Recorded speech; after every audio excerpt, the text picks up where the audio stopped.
Welcome to Corpse Club, the official podcast of dailydead.com. I'm one of your co-hosts, Jonathan James. I'm joined today by Derek Anderson, Tamika Jones, and Scott Drebit. For today's episode, we're going to be programming a summer movie marathon at the drive-in. We've been talking about doing this for a little bit. Often on Corpse Club, we will give our recommendations, we'll suggest movies, but we've always wanted to program a full marathon and figured that now was a good time to do it. So part of this is going to be us talking about our marathons that we have, our experiences, our setups, but the big part of it is going to be us programming 5 movies that would be part of our ideal summer marathon. So we're going to talk about our themes, we're going to go back and forth and talk about our movies, and by the end of it, we'll have each have a full summer marathon that you can watch yourself. So I'm going to just jump right into it, and we've had an episode. We had a drive-in dust-offs episode where we talked a little bit about going to the drive-in, but I want to kind of go back to that a little bit because I know we all have different experiences when it comes to either hosting our own movie marathons, going to the drive-in. For example, Derek, I know you in particular, you have a yearly horror movie marathon. So why don't you tell us a little bit about that? Yes, the annual scary movie marathon, haunted movie marathon, or Halloween movie marathon, depending on who you ask. And it's something that myself and my sister and my brother-in-law, we do every year. And it started when my sister and I were in middle school, and the cul-de-sac gang that lived down the street, we were always hanging out all the time. And then there was this one night where my sister and I and my parents, we rented Halloween. And so we really dug that. And that was kind of like, I'd seen stuff like that on TV before, but that was the first time I really watched it beginning to end. So that really, we were like, oh my gosh, we got to watch all these other scary movies. And the other movie that we passed on in order to watch Halloween was Friday the 13th. So we kind of created this scary movie marathon with every year a lineup of 3 different movies. And that first year we did the first Friday the 13th. And I think we did like Halloween 2. And so it just kind of allowed us to watch all these different entries in these big like 80s horror franchises. And that was, I believe, like 15 years ago. So I think we're on 16 coming up now. So we've been doing it for about a decade and a half. And I every year I make like a homemade sign for the Scary Movie Marathon. And I think I misplaced a couple, so I'm trying to figure out the exact count. But I know it was about 6th grade when I was in 6th grade when we started. So it's been going on for a long time. And how about you, Scott? What was the last time you did a horror movie marathon? Do you do them at home? Have you been out to any of them? Probably the last time I did a horror movie marathon. I mean, Halloween is always the ripest opportunity to do that. Sometimes I do it alone, sometimes with a partner. So I always try to horror responsibly. It's hard to get in a marathon, especially the older you get and yada, yada, yada. But I can remember as a kid going to the drive-in when I was little, and the drive-ins would always have these great, mystery bag full of movies that when you're a kid, other than seeing the poster outside the drive-in, you really had no idea, what these movies were about. So those ones are especially memorable to me because of the location. The drive-in is always such a great medium to hold long-form viewing. You get those little breaks in between with the dancing hot dogs and everything like that. So those ones are kind of special to me. As far as home goes, it's just you get them in while you can, and if you can stay awake long enough to do 2 or even 3 movies, then that's kind of special. But the last drive-in with Joe Bob Briggs on Shudder is a great way to relive that experience too.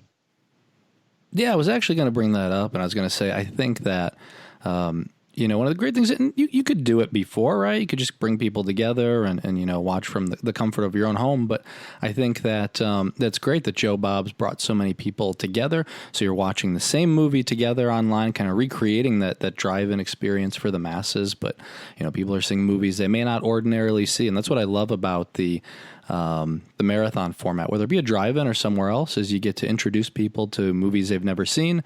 You may get to see movies that you wouldn't ordinarily pick because it may be in the middle of the marathon and you got to watch it anyway. And so I think that's really great. Tamika, how about you?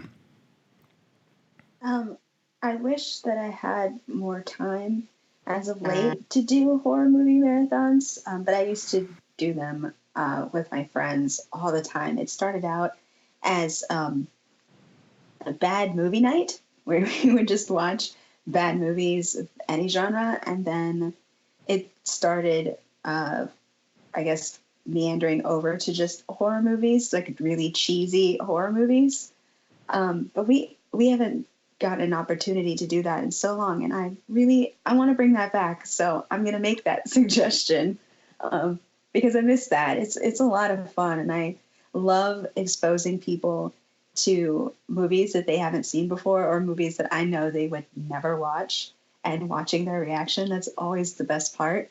As far as drive-ins go, I never really had a proper drive-in experience because I'm pretty sure the closest drive-in to me is in Baltimore County, and that's about a 2-hour drive, probably more with traffic.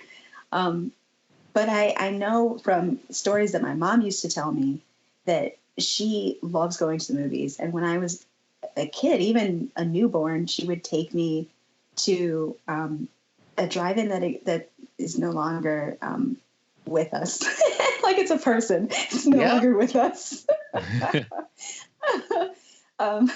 That was closer to where I'm from in Southern Maryland. And she said that I was so like engaged. She had never seen a kid that at my age, so young, just like clearly paying attention to or trying to like understand what's going on, like what they're experiencing on screen. And I just think that's really cool that she gave me a cool experience, like a story, even though I don't remember and I don't know what movie I was watching. So that's my only drive-in experience. Yeah, but I think it's so great the way that you put that, because as far as film goes and as far as film history goes, the drive-in is such a hugely important, part of that fabric. And, as it stands right now, there's only like, I think 26 or 27 drive-ins left in Canada, and the States, I think, has 300 and some. Oh, wow. Left. The grand total, I think, is under 400 for North America. So there aren't as many as there used to be. And when you go, sure, you're getting, because if they wanted to stay alive, just about everyone switched over to the digital projector, of course, right? So you're getting first run, for the most part, family friendly films. The great exploitation days are so far behind us where you would get, something a little more mainstream, tacked on with like David Cronenberg's Rabbit or something like, or I Spit on Your Blood or something like that, right? Those are the kinds of movies that lived at the drive-in. So I think it's great that they're still around and that people are still, making that pilgrimage to, if you get a chance, Tamika, and anyone else who's never been to the drive-in, just even if you haven't been once, at least go once to say, that you've gone, because it is an experience unlike any other. Yeah, I think we definitely need to, go out of our way when the option presents itself to support your local drive-in or support the closest drive-in to you if it's not local. And then also, there are some great horror movie marathons. I've talked about this. I talk about it as often as I can, so I promote it. But the Riverside Drive-In in Pennsylvania, close to Pittsburgh, they have 2 marathons, one in April, one in September. The one coming up is September 20th and the 21st. It's Drive-In Super Monsterama. And they've been running for over 10 years now. I attend as often as I can. And the great thing is that they're usually running the original prints. So they have converted to a digital projector as well, but they do a mix. And back when I first started going, it was all original prints. So you get to see, Hammer Films, Night of the Living Dead, and George, who runs that event, would go out of his way to either collect them or rent them, and it was always a great experience because even though I wasn't able to see most of them during their first runs, it was as close as I was going to get. And I had always heard such great stories from my parents about their experiences at the drive-in and the movies that they loved or that terrified them. So that's always been a fun yearly event for me.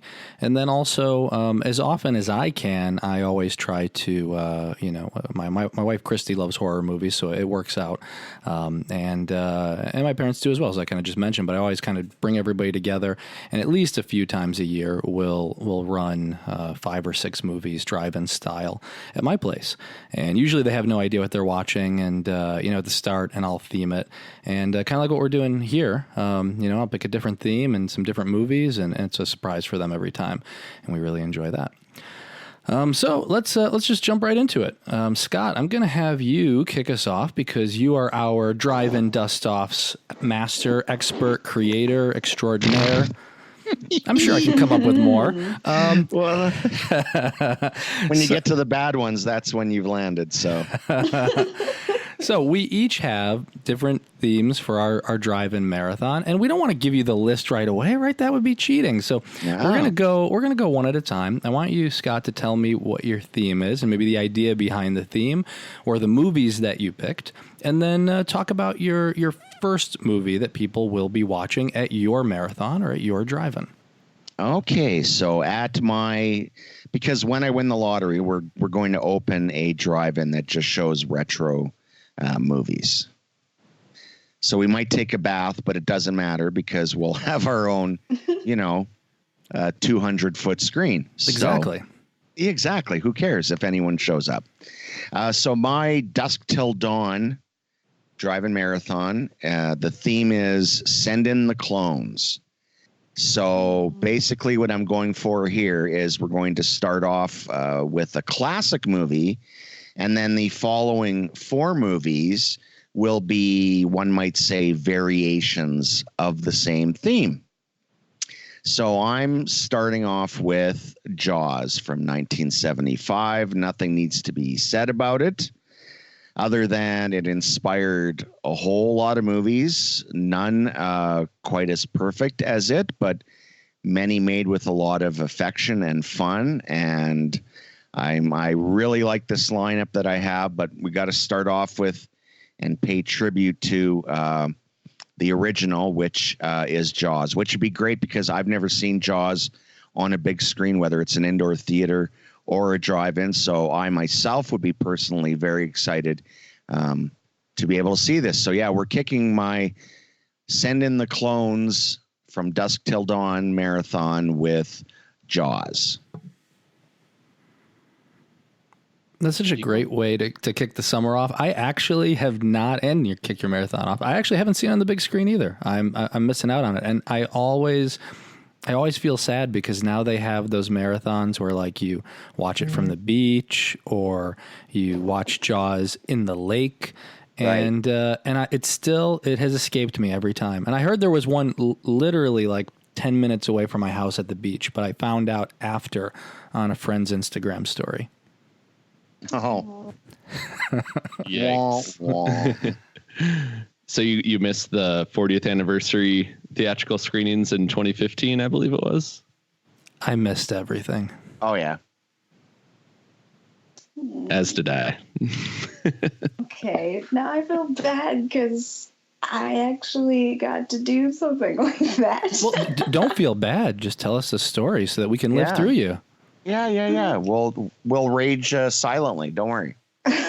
Rage silently. It just by chance last summer, it's around this time, last summer, I found out that the neighborhood where I live, they have movies on the beach. And I just so happened to see the sign that said Jaws. And I said, well, I'm going. I brought a lawn chair. And I made sure that I sat right next to, like close to the pier, you get the little splash going, you can hear like the tide coming in and out, add a little ambiance. But it was the coolest thing I've ever gotten to do. I was bitten up by mosquitoes, but it was okay because I felt like it was worth it. It was really cool too because I was surprised, but there were so many parents with, their kids. And I thought, again, that's so cool. Like, showing them the movie on the big screen and just exposing them to the film at all, I just think is so awesome. And like giving them that experience so that hopefully when they get older, if they decide to have kids, they can, go to a screening and show their kid and just keep passing it on and on, But yeah, it was really, really cool. I'm glad I got to, just by chance too.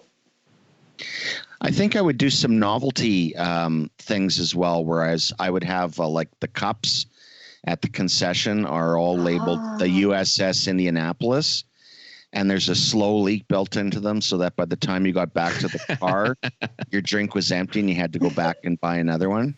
So you had to drink quickly. Yeah. Yeah. Narragansett on tap. Right? Oh, I love it. Okay, so Tamika, let's hear about your theme. I almost told people what your theme is. I almost spoiled it. Ooh. So yeah, why don't you talk about your theme and your first movie? No, it's okay. I feel as though I spoiled it on my own because I hit reply all and not just reply to you. So I was sad about that. I'm sorry. It's all right. We don't read his emails anyway. Okay. No, they don't. Straight to spam. Nice. But my theme is it's kind of long, but I don't know. I appreciate it. Vacation, all I ever wanted.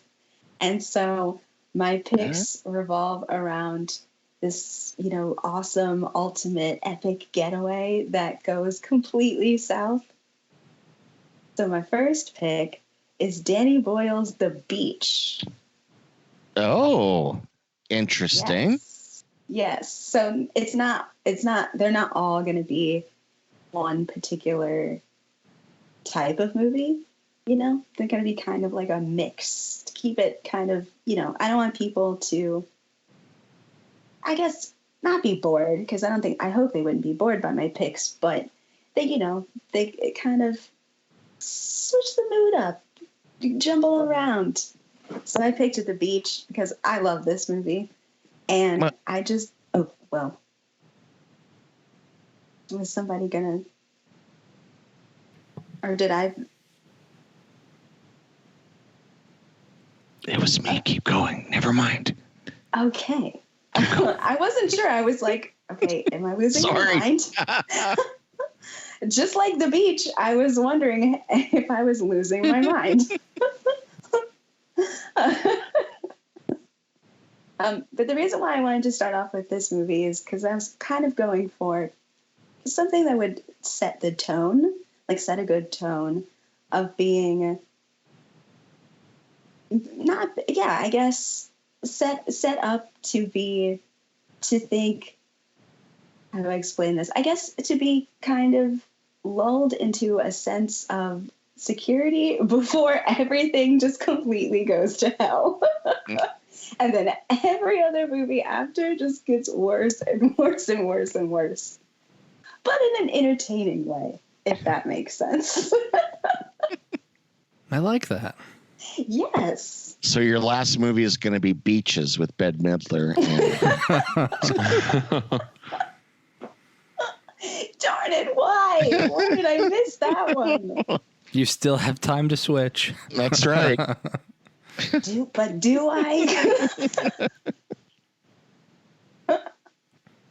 Has anybody seen The Beach? I mean, it came out in 2000, so. Oh yeah, I'm not it's going been to a lie, while, but I haven't seen it. I have not okay. either, but I've always wanted to. Interesting, because it's like an early Leonardo DiCaprio. Tilda Swinton is in it. And I just love her. I just think she's such an incredible actress. She can just play anyone. just be anyone. And yeah, Danny Boyle, excellent director. But yeah, so see, hopefully I swayed two of you into watching the movie now. I definitely want to watch it, especially I forgot that Danny Boyle directed it, and I've really enjoyed, obviously, 28 Days Later and some of his other stuff. So it's always fun to go back and watch earlier movies from not only the actors, but the directors. So consider me convinced. Yes. I'll think about it. How dare you? That's it. I'm not watching Jaws. I just human nature is so funny. We always say, I've always wanted to see that. Well, the movie's almost 20 years old. Why haven't you watched it yet? But the first thing we always say when we say we haven't seen it, but I always wanted to. Because there's TV series to stream. It's just in the past 19 years I haven't had a chance to watch it. But I really want to see it. If it ever comes back to theaters, then I'll be able to see it. Yeah, that's when I say I'm going to see it, or that it's like I've wanted to see it, like it usually then shoots to the top of my list, or I do try to see it. The worst thing for me, and I do say it quite a bit here, is I want to revisit it.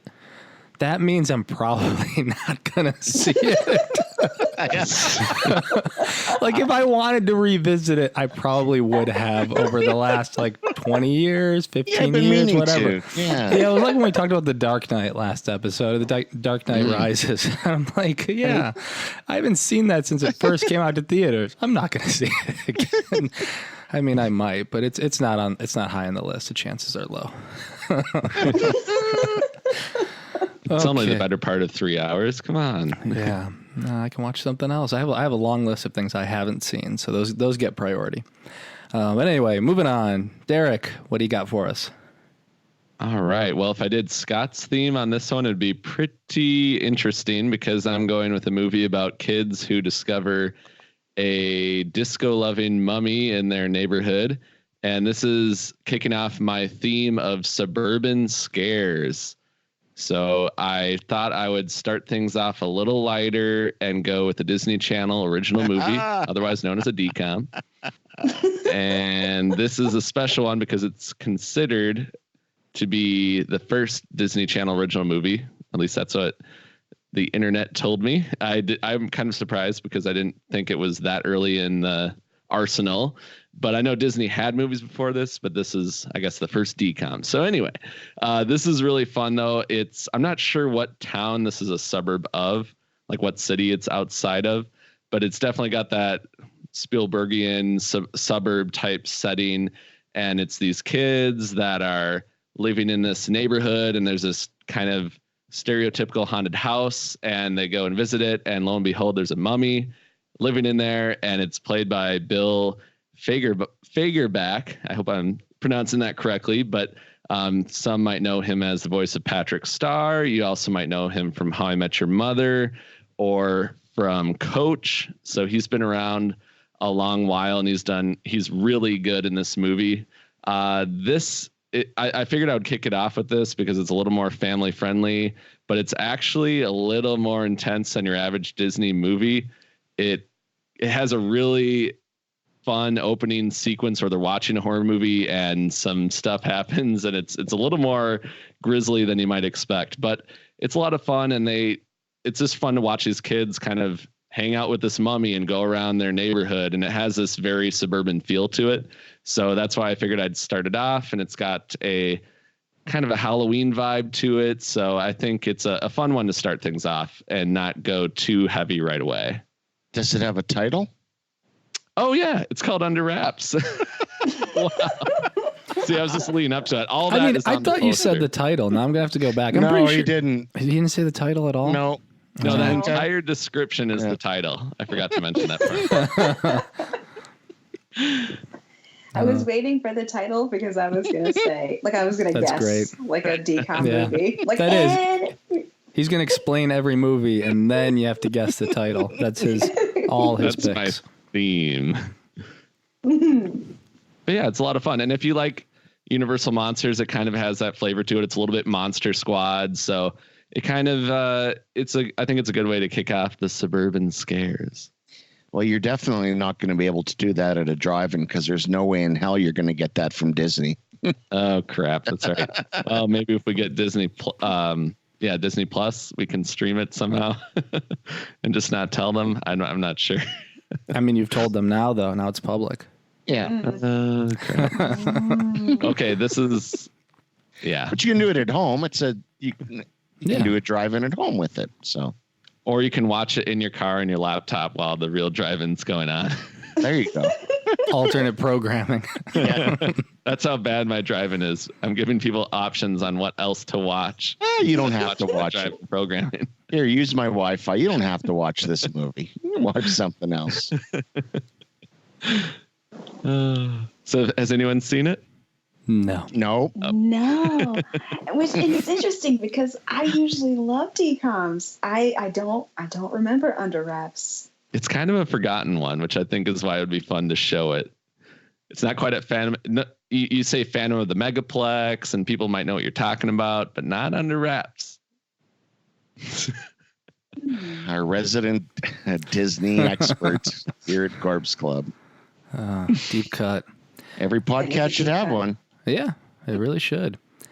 Okay, we're moving on. So my list is not surprising to anybody who listens to Corpse Club. We're talking vampires, and we're watching vampires. Stop it. I know, right? I figure we're gonna do this again, so I can start with my main vampire list, and then I'll work my way to deep cuts, and it'll just be every episode. I'll just make my way through more vampire movies. This was a tough one. It's like picking a favorite child.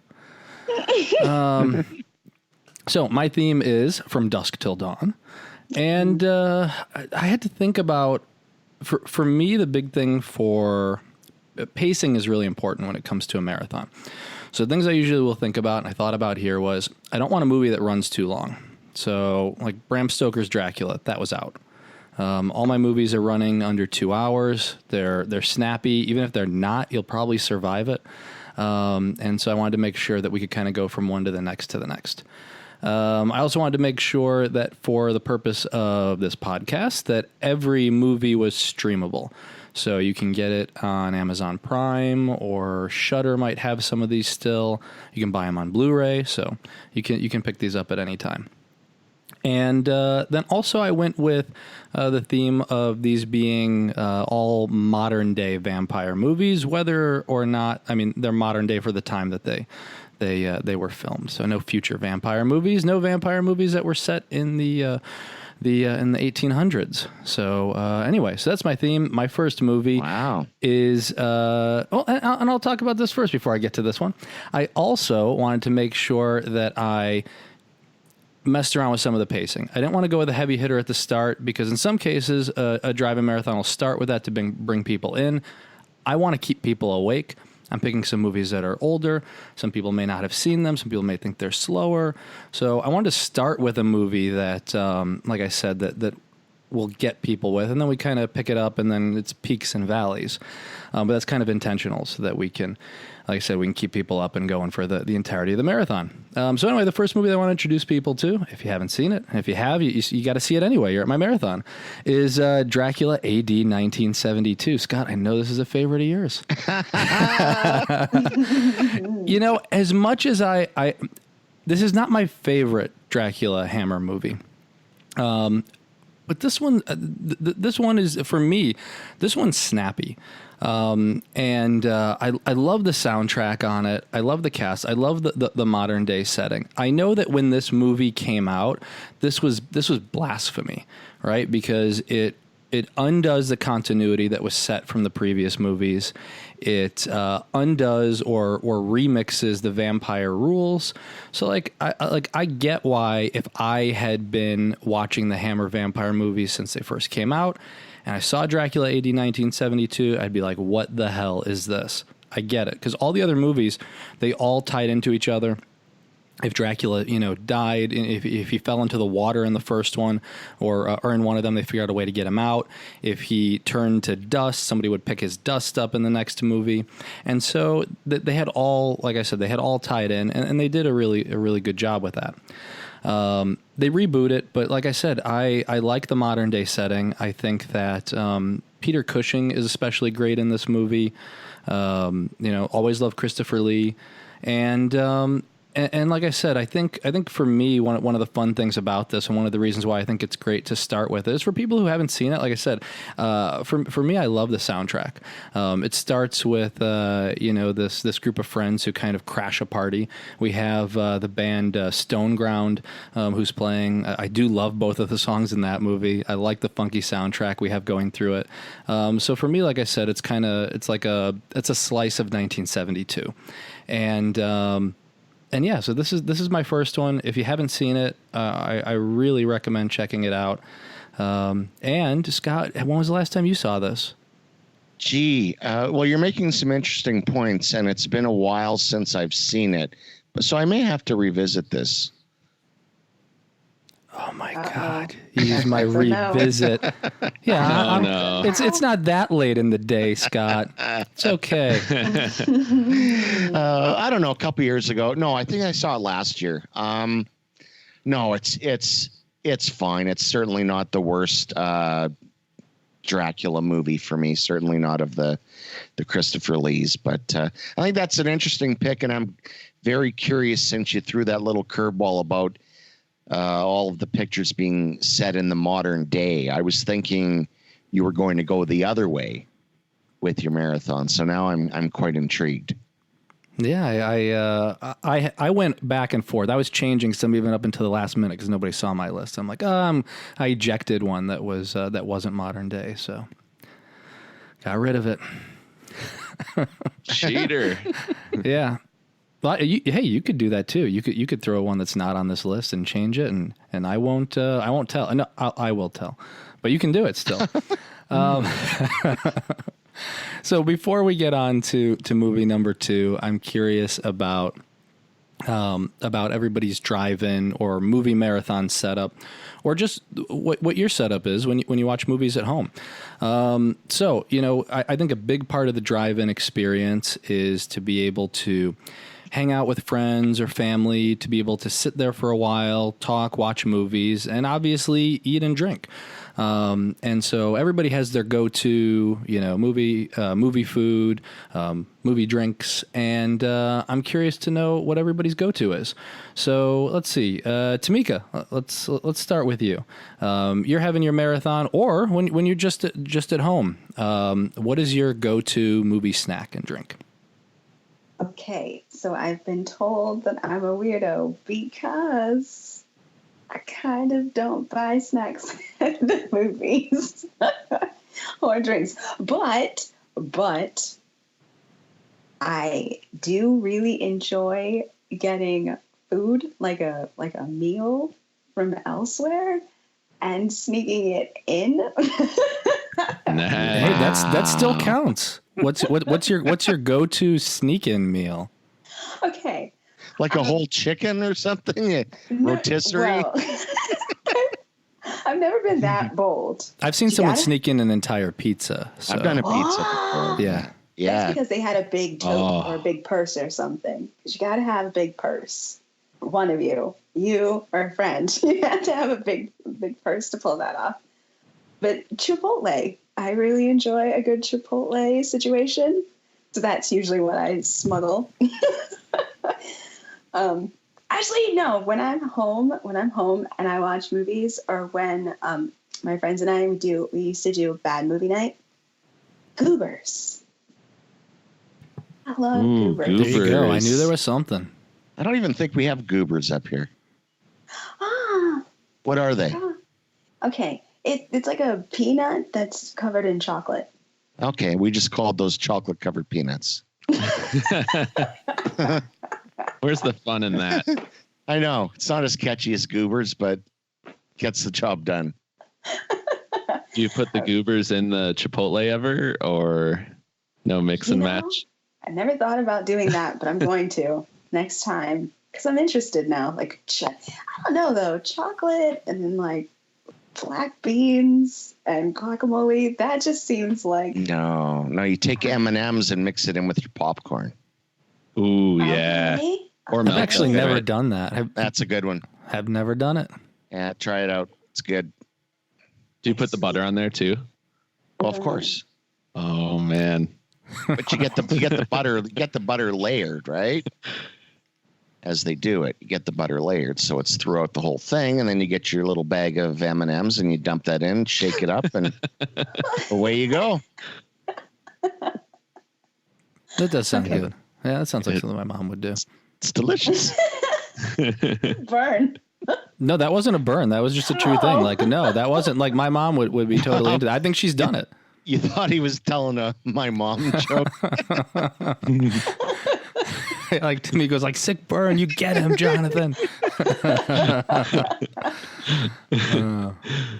Okay, Derek. How about at your Halloween movie marathon? What can we find there? Take us to your house, your marathon. What are you serving your guests? What isn't on the menu? There's definitely some pizza because you got to have a little bit of a hearty meal in there, and some salty. You got to cover the salty box. So I would say you got to do chips, that kind of stuff. And then I'm throwing in like homemade brownies. Now, usually I don't make the brownies, but I have a friend who makes really good brownies. So then we're usually going to do some type of a like cheese dip, maybe like a chicken cheese dip that you can dip your chips in. So we're doing a lot of like hot and cold kind of stuff going on. And you got to have like some Raisinets, maybe some candy corn if it's around Halloween. And peanuts. I like mixing the peanuts with the candy corn. I'm a big fan of that. So usually have that on standby so you can mix and match there. And definitely popcorn. Yeah. I mean, pretty straightforward, nothing too fancy, but mixing up a little bit by throwing in some Minnesota hot dishes and that kind of stuff. So you won't go away hungry is the main thing. Mm. Although and one year we did do butter beer too, like a Harry Potter butter beer recipe. That was really good. I don't know what was in it, but it was good. And butter beer. Interesting. Yeah, I think butter beer, when I had it anyway, it seemed like a modified cream soda. Yeah, that's a good way to describe it for sure. Yeah. I love cream soda. So, Scott, what are you serving at your marathon? Oh, boy. Okay, if I'm going to the drive-in, what I like to have is first I have to have a pop and a hot dog. The wrapped in tinfoil kind. Oh, the best kind. Yes. And then and a big thing of popcorn. And then you'll usually have some pop left, but you'll be out of like meat. So you'll need to go get another hot dog for the second movie to go with the rest of your pop and your popcorn. And then I think it's probably good you could go for some cold snacks, like some chips and whatnot, if you're actually at the drive-in. It's good to keep the mouth moving so you stay awake through all 5 movies. If I'm at home, it's usually just a bunch of fun-sized chocolate bars and some popcorn. Homemade pizza with fresh dough is great for watching movies as well. So, yeah, this episode's just making me like really, really hungry. I was just thinking about that. Yeah, I want to eat now. Yeah. Yeah, we can just take a break. Nobody would know the difference. We could just cut this out, eat, come back. Yeah, I'm similar when it comes to the drive-in. I go for hot dog first and fries. So if I go to like the drive-in in PA, it's like I said, it's towards the end of September. Usually it's towards the beginning, but it gets cold at night. So you're in a hoodie and you're, as long as it's not raining, I'm sitting outside in front of my car. So we all have lawn chairs, and so staying warm and full is the goal, especially because we're there for, it's like, what is it, 5 movies, something like that. I mean, we're there probably from 6 to 6. And so, yeah, I'll order popcorn occasionally, but they have really good hot dogs. in the tinfoil. They have the French fries. They got good hamburgers, and so yeah, I will usually like rotate hot dog, hamburger, and French fries, and that'll be sometimes if I've seen the movie recently, yeah, I'll just go during the movie. Otherwise, between the movies, and they also have great coffee and hot chocolate. And so we'll bring like a little like Godiva like chocolate liqueur to throw in there, and that's usually my drive-in food and drink. When it's at my place and I'm inviting people over, it's we have a air popper for popcorn. So everybody's eating popcorn, Twizzlers, Junior Mints. My mom loves Junior Mints. I like them too. And as I'm getting hungry, and sour punch straws. I talked about during the Halloween episode. I love those, so those are always a favorite of mine. And then my dad loves Raisinets, so I always make sure I have Raisinets every time they come over. I don't like them, but he does. So I hate Raisinets. I hate raisins. I hate Raisinets. Don't try to disguise your nasty food by covering it in chocolate. Okay. I'll tell that so many times. I'll tell my dad that. Would you? I love Raisinets. I love the dark chocolate Raisinets because it's a richer flavor. No, so I hate raisins maybe too. that's what you need to try, Scott. No. I like grapes, hate raisins. No, I'll tell you what, Derek. Someday I'll revisit Raisinets. Yes. Oh, wait a minute. So we're giving Raisinets love, gross Raisinets love, but nobody likes Goobers. I love Goobers. Yeah, no, I think we were okay with Goobers. They were. Yeah, no, I think we were okay. I like how upset Tamika got over. Oh my god! Easy. You know what's great about Raisinets? Goober train. Yeah, I think we all like Goobers. Yeah. Scott didn't even know what a Goober was. No, but once he found out what it like was, he likes them. Yeah. Oh, okay. Don't you disrespect them, Scott. Let's just de-escalate here. You get like I apologize. Like on behalf of Goobers. Okay. The great Goober bust out of 2019. But with Raisinets, though, you get those every once in a while. You'll get two that like morph together somehow in some inhuman experiment, and that's it's just a massive chocolate raisin of bliss that you Derek, just you're not going to win us over. That doesn't sound any better. No. That sounds worse. More for me. Okay, we are moving on. So we're back to our drive-in picks. We've seen Jaws at your drive-in, Scott. Yes. So we're done with it. It's over. We're moving on to the clones. What's your second movie? What are we watching? Oh boy. Well, again, you got to keep the party rolling. It's movie number 2. Everyone has seen Jaws, and Jaws, of course, sets a very specific template in place. And the first movie to capitalize on Jaws decided to take it inland, and that is William Girdler's Grizzly from 1976, which was the number 1 independent movie for that year. It made $40 million and was made for about $7. Dollars. Dollars. It's Jaws to a T. Even Richard Jekyll's character is supposed to be Matt Hooper. And Christopher George's character is essentially Chief Brody. You have, of course, them not wanting to lose.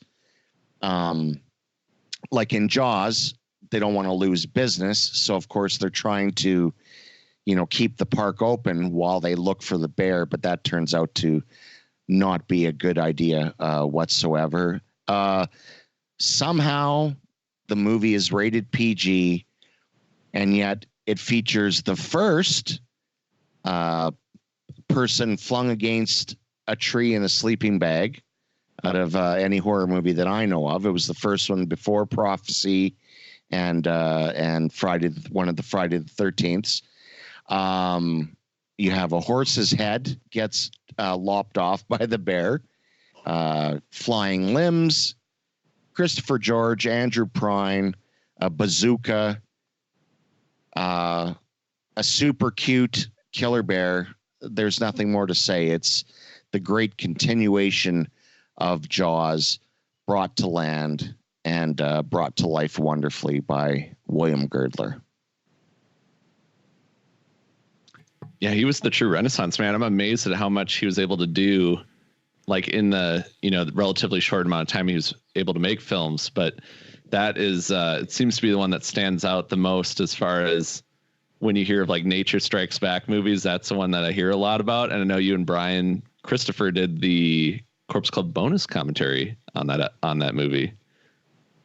Yeah, it's not, I mean, it is a Jaws homage or a ripoff, if you like, but it's done with such style and energy that you can't help but love it. I mean, it's a killer bear. Right. What's not to love? Sold. And Christopher George. That's right. And Christopher George, as Patrick says, the walking cigarette. It ain't no gentle Ben. So Put that on the movie Tamika, poster. we're back to you. We're on vacation, all I ever wanted. You start us with the beach. It's supposed to get worse from here. We're at your drive-in. We're sitting down. What's your second movie? The Shallows. Mm-hmm. Oh, wow. For some reason, I thought this movie came out last year. It did not. It came out in 2016. Was it that long ago? Yes. Oh my gosh. Feels like it was yesterday. I know. And I also love that it was it was shot in Queensland. Used to live there. Shouts to Australia. No, but I love this movie. And I think that from the advertisements, I think it maybe got sold short, possibly, because I think maybe it just came off as some sort of maybe Jaws ripoff, but it's so much more than that. And it's beautifully shot and wonderfully directed. And I really don't want to butcher his name. Sarah. Oh, yeah. Jean-Claude Serra, I believe. Okay. I just know him as the House of Wax remake director because I love that movie. Oh, Derek, yay. Hold a candle for that movie always and forever. Wow. Now that was an actual burn. Oh, come on. No, it wasn't. No, I don't think that was a burn either. Really? It was said lovingly. Yeah, see? It's another You were one. laughing at him and you said, "Oh, Derek." Oh, No. Derek. Oh, Derek. But no, the Shallows is totally not a Jaws ripoff. It is its own thing. Yes, there is a shark involved. There are a lot of shark movies, but, it's a story about family and trying to, start over. You go to this beautiful island, you're enjoying the surf, and then all of a sudden, all hell breaks loose. And it's just so enjoyable to watch. I really enjoy Blake Lively. I just love her. And I thought she made a lovely lead in this movie. And yeah, I think it fits the theme because it starts off wonderful and it's beautifully shot. It just feels like you're there and the sun is beaming on your face like it's beaming on her face. And then, it all goes downhill. And yeah, please tell me someone else has seen The Shallows or they enjoy it as much as I do. Oh yeah, it's great. Yeah. Yeah.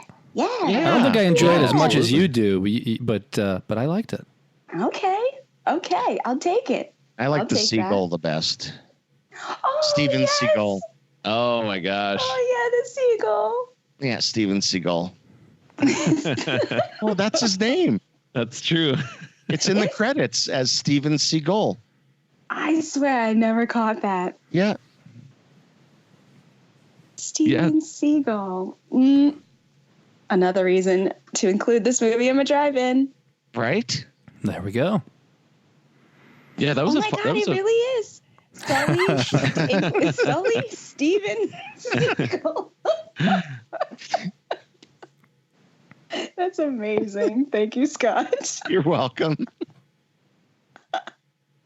Yeah, that was a really fun movie-going experience, and it's a lot more intense, I guess, than I expected, or more like nasty with what happens. It was a really vicious movie, but really fun at the same time. And like you said, Blake Lively, the whole movie hinges on her performance, and it's so good that I think she carries that movie. And then what they do with the shark in the final act genuinely surprised me. So yeah, I think that's definitely a vacation gone wrong kind of movie.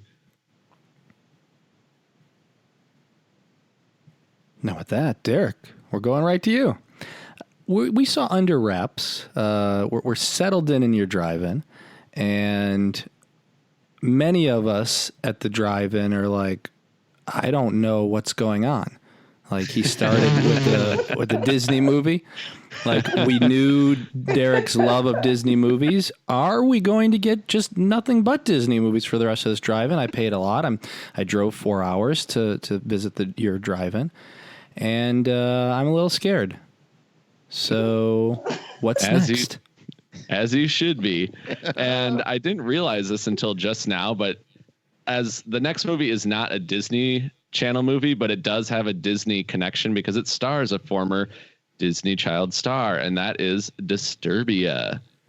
We're doing Suburban Scares. I thought it was fitting to include this movie starring Shia LaBeouf, who of course was on Even Stevens. And this was right before the first Transformers live action movie came out. So it was kind of at that launching point for that stage of his career. But I just remember this being a really fun theater going experience. I think it'd be a lot of fun to play at the drive-in. It definitely fits the Suburban Scares description. It's got that Rear Window vibe, and it's co-written by Christopher Landon, who has gone on to do the Happy Death Day movies and Paranormal Activity, the marked ones. So this was, I think it definitely has his brand of humor and horror mixed together, which I think he's really good at mixing those two. And I love the performances in it. I think it's got a really good cast. David Morse is very good at making you wonder if he is as creepy as he seems in this movie. And Carrie Ann Moss was a really good as the mom of Shia LaBeouf's character. But I think it's just really fun. And I love the element of someone's under house arrest and you can't leave. So then you're kind of forced to look at what's around you. And if you're living in the suburbs, that could be anything. It could be really quirky neighborly habits. It's kind of got that Burbs feel to it. So I think it's a lot of fun. And it's got just the right amount of horror where you can kind of go from a Disney Channel movie to this, and you're definitely getting a little darker, but you're also not, there's still a lot of levity. There's a lot of humor in there. So I think it's a good second film in the Suburban Scares lineup. I think it's a great second film because it's essentially a Rear Window for teenagers, right? So yeah, it's a nice little ramp up to more intense fare. That's a gooder. Ooh, a gooder or a goober? It's a gooder and a goober. Not a raisinette. Few things are. Not like your mom likes. I think that maybe was a burn. I don't know. It wasn't a burn. It wasn't a burn. Oh my god. Okay. A fun fact: Disturbia is the only DVD that maybe this is maybe I don't want to say this, but Disturbia is the only DVD that I still own. You got rid of every other DVD except that. Yeah. Wow. Is that interesting? Did you just like the movie so much that you kind of held on to it? I don't know. It was I saw the movie at an interesting time in my life. So I think there's also some like memories attached to the film as well. So I think that has something to do with it too, if I'm honest. But no, I love that movie. It was like Shia trying to not be the kid from Disney, so he's trying to do more intense things. Yes. Yes, definitely. It was an era for him. It was a time. So did you have a lot of DVDs at one time? Or I just get antsy when people talk about their collections, and then when they're gone, I know. I'm curious about this. I did. I had so many DVDs, and then between like selling them to people, or like lending them to people and then never seeing them. That's a lot of it. Lending people things and then just never getting it back. And then just misplacing things. You're in college, you move, you're here, you're there, and then you end up just I guess that's something that happens for me. I end up just misplacing things or losing them. So yeah, it's the only DVD I have. Down to Disturbia. Yeah. I was going to try to get rid of a bunch of my DVDs, and I'm like, I could sell them. And there's these websites where they'll buy your DVD for 25 cents. And I'm like, well, I'm never going to need this DVD again. And I started looking through my collection, and I have a huge stack, and I get through some no, I need this one. This one's out of print. I have good memories of this one. But what if my Blu-ray, or what if Shudder, isn't around anymore and they stop streaming? I might have the only copy left of this Vincent Price movie. Anyway, I spent so much time keeping all of them. It was just, I ended up getting rid of 5. So it didn't work. Well, I just got rid of my cases, my DVD cases, and put all my DVDs in big wallets, big CD album wallets. Oh, yeah. Yeah. So it takes up less space. Blu-ray, but Blu-rays I keep in the cases, but all my DVDs I put in these giant CD album wallets. It's probably sacrilege, but what I would like to do is have an easy way to just rip them onto, so that I can stream the library. And I guess it could be done. I have a lot of Blu-rays and DVDs, and it's just easier in some cases to go through my Amazon list. Yeah. Oh, totally. Yeah. Everyone's got their method of collecting, whether it's streaming or physical. It's all good. It's all wonderful. Yeah. Okay. Do your thing, cuz. Yeah, you do you. Okay. Okay, so I'm going to move on to my From Dusk Till Dawn list of vampire movies. And for me, it's about having a couple anchors. I was talking about about pacing being important. I want to get people to go to my drive-in marathon because I can fit 300 cars. So I want to make sure that I have 1 or 2 movies that's going to bring people in. And after people started watching, even if you didn't know what we were showing, you're watching Dracula A.D. 1972, and you're like, well, that was good. I made it, or that was okay. I made it through it. But I can't deal with another 4 movies like that. How am I going to stay up for the next 6 or 8 hours? And so that's why I like to like I said, throw in one of those anchor movies. So my second movie, and it's funny because it ties kind of into yours, Derek, is Fright Night. So yeah, Fright Night's my second movie, which is, it is kind of a Rear Window type of thing as well. I mean, directly. Sure. And so you have that, obviously that, Hitchcockian homage. And, again, for me, it was, figuring out a modern day vampire movie, or at least, like I said, at that time, it was a modern day vampire movie. And, something that was snappy, something that was fun. And, I recently, for some reason, my parents never saw this up until a few years ago, and I had totally missed that fact. And it wasn't even a movie marathon. It just happened to be, it was sometime in October or September, and some station was showing it. They missed maybe the first 5 minutes, but they stayed and they watched the whole thing. So it really plays. It plays just as well now to people who have never seen it.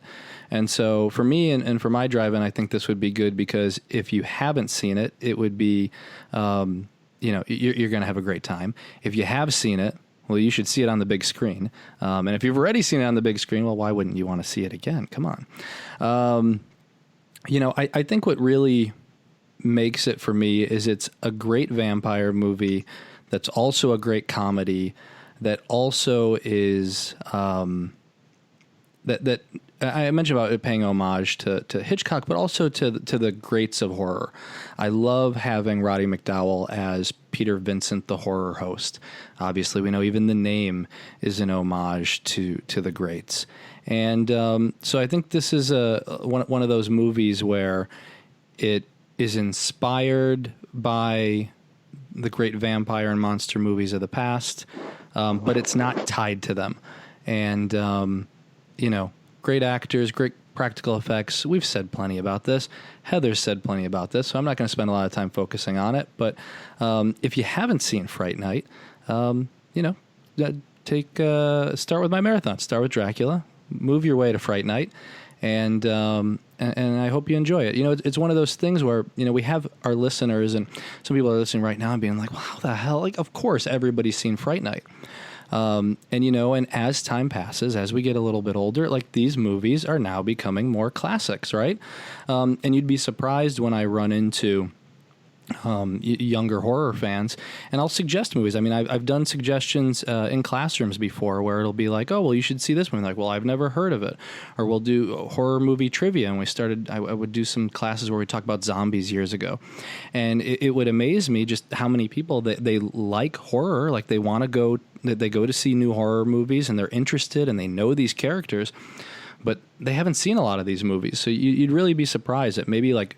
It might be crazy to think for some of us that nobody's ever seen Fright Night, but I can guarantee you that like a huge portion of our readers on Daily Dead, and I'd say at least a good 25% of our listeners haven't seen it. So please do check it out, and I hope you enjoy it.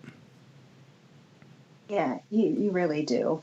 I have so many great memories, so many fond memories of this movie, and it's interesting because I never saw the humor in it. I think it's because when I saw it, I was so young, way too young to be watching horror movies.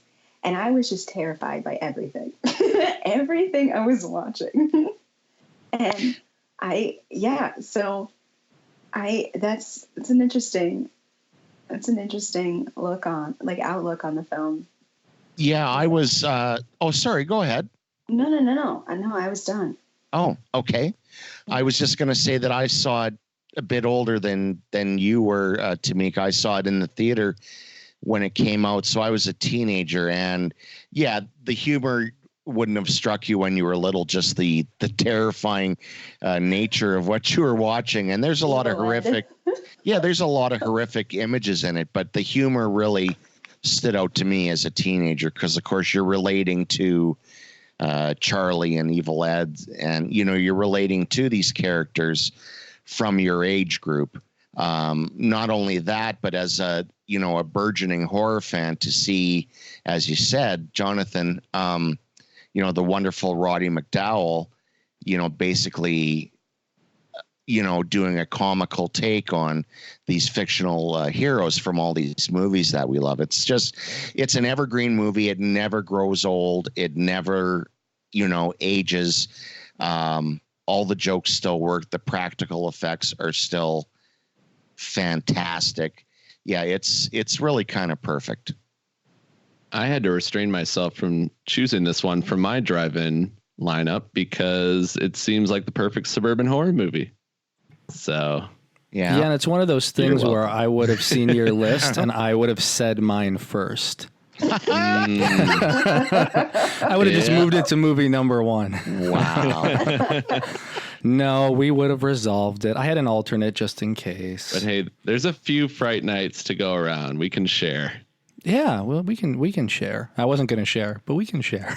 Well, Derek, you can do the Littlest Vampire with Jonathan Lipnicki. So, well, hey, there we go. There you go. Or Mom's Got a Date with a Vampire. Yeah, there's some other ones I can go with. Okay, never mind.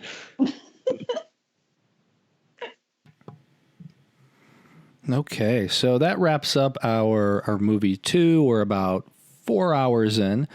and we're gonna get ready for movie 3 soon. But before we do that, we're gonna break it up a little bit. I'm curious about, we're talking about our like fictional marathon, but also the fact that we've had marathons before, or like I said, or Derek has his yearly. I have mine a couple times a year. So, Derek, what's your setup at home like? So we're at your fictional marathon at your house, or I'm coming over for Halloween. What's the setup like at your place? What kind of TV do you have? Are there a lot of sofas? Are there chairs? Do your friends lay on the floor? Do you have any decorations? What do you have during your marathon? So you enter the house, you go down the stairs, and you enter Halloween land because there's decorations everywhere. There might be a fake body bag out on the sidewalk. There might be cobwebs, real or otherwise. And there's all sorts of lit pumpkins everywhere. So you definitely, right off the bat, feel like it's Halloween land. And we don't have a projector set up, but it's a really nice, like 75-inch TV screen. My dad's in the audio-visual business, so we definitely like to have high quality video, and we're very familiar with like what to go with and that kind of stuff. So the bigger the better. So you want that movie theater experience. And it used to be like the giant TV with the box, but now it's up on the wall. And that also allows you to sit on the floor if you want. There's a big sectional couch, so there's all sorts of places to sit on that. There's a couple of footstool compartments to the couch that you can put your big bowls of popcorn on. There's a buffet table off to the side. There's lights that are going and strobing a little bit just to set the mood. And the whole thing has got this orange light, so you feel like you're walking around inside a giant pumpkin. And what more could you ask for? It definitely feels, the goal is to make it feel like it's Halloween night every night when that marathon's going on. So that's the goal. And so we try to kind of immerse people in that experience. That sounds like a lot of fun. Scott, what's your setup like at your house? Let me see. 60-inch Sony, a sound bar, some couches with the stuffing falling out, carpet if you want, and a Glade plug-in. Oh, yeah. Oh, what's the scent? What's the Glade scent? Abject poverty. Ooh. With a hint of cinnamon. Yes, with a hint of cinnamon. Now, Scott, you have a setup ready to project in your backyard, though, do you not? If I was ambitious. But yes. You haven't done it yet. No, I haven't done it yet. I have a projector. I was given a projector from the missus for Christmas, and I have not hooked it up yet. I mean, I've tried it out to see if it works, and it does work, but we haven't done the whole setup yet. We need to do that before the summer's over. Yeah, you got to do that. Yeah, I know. You can do this actual drive-in lineup. Right? Before the summer's over. That's perfect. right. Yeah. Totally. Totes. Tamika, how about you? Okay, I wish that I had a very cool setup like everyone, but it's just, it's just a couch. And no, wait, you do have a cool setup. It is cool to you. You have a good time. You watch movies. So paint the picture. Don't be like, I got this. I want to hear about this couch because I'm sure you like it, or chair. Oh, okay. Actually, what I was going to say was that like my setup is cool. You're right. It is very cool to me and comfortable. But the coolest setup that I've ever experienced is the dually. Some of my close friends, that's what we call ourselves, the dually. Would go outside and project the movies on the house.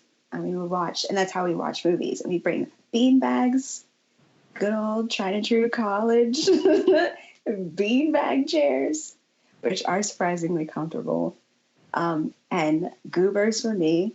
And Yeah, I love that. I think that's by far the best setting. So See, that's the best setup. That's the best setup out of any so far. Okay.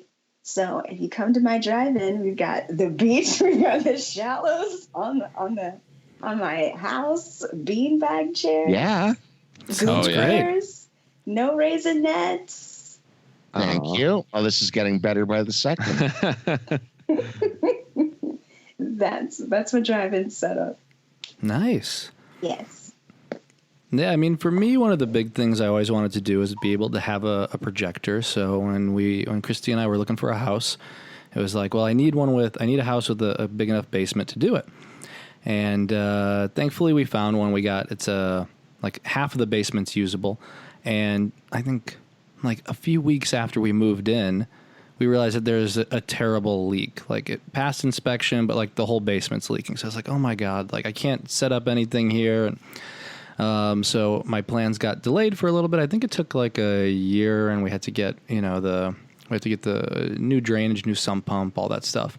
Finally got to a point where we could set things up, and now we have a pretty nice setup. I have a projector running, just a 1080 projector, pretty reasonable. And I would suggest getting those as well, especially if you are cool watching older movies. You don't need to get 4K yet, and they're pretty expensive. And then we have a 100-inch screen that we project on, and again, pretty reasonable. I think if you search on the right websites, some people could charge you $1,000 plus and be like, here, this screen, this is what you need. But I go to this website called the Wirecutter, which some people may be familiar with, but they have all kinds of great recommendations and great prices. They don't sell them themselves, but it's a bunch of tech experts and audiophiles and cinephiles, and they're like, hey, like this is like, don't spend $1,000 on a projector screen. You can spend $200 and get the same thing. So that's what I did.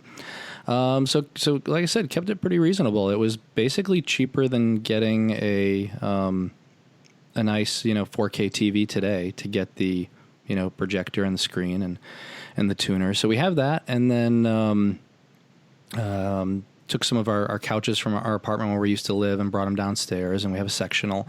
We got an estate sale, so there's enough room for, I don't know, maybe 6 or 7, maybe a few more people, and yeah, so we project from there. And so that's been a lot of fun. I really shouldn't leave the house, and I should just be watching movies all day, but but as often as we can, I like to have my parents over, and we like to do that. That's very cool. Nice. Yeah.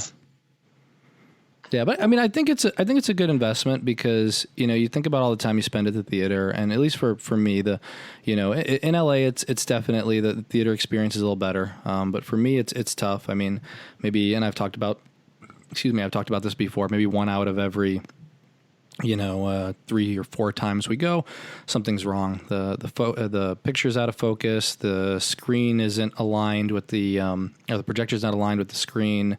The bulb's dim, and it's like, well, that's not really great. So like, we'll go see movies where we know that the screen will be good. If I can go see something on IMAX, like I'll go see a Marvel movie. For other things, we'll probably wait and do it on VOD, and I'd rather do it on downstairs.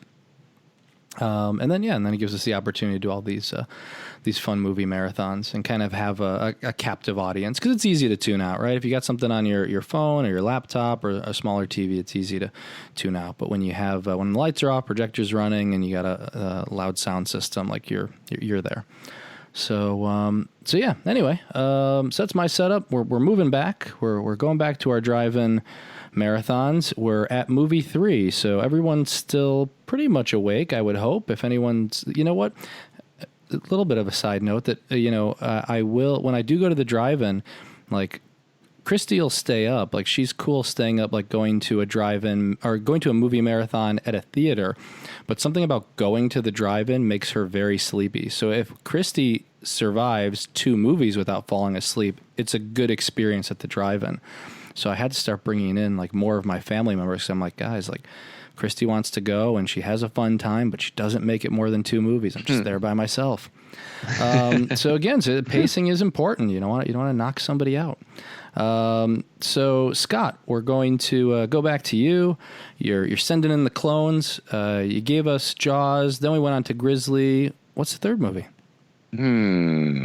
Well, first of all, I just have to say I'm fixated right now on the bean bags in Tamika's setup. And I'm thinking now I just want to open an all beanbag drive-in theater as well. Yes. Yeah. That sounds comfortable. It'll be like a set of headphones on the stand and right beside the beanbag, and you just take them off, you put them on, sit back in your beanbag, and away you go. Anyway, while we're doing that, my third movie, in keeping with our theme of Send in the Clones, let me ask you guys, do you like the desert? Yes. Sure. Yeah. Maybe. Okay, good. Do you like your heroes with names like Rack Hansen? It could grow on me. Okay. Do you like when spiders invade your desert town? No. Oh, no. Yes, you do? No. Okay, well, if you do, then you're going to want to stick around for movie number 3, Kingdom of the Spiders with William Shatner.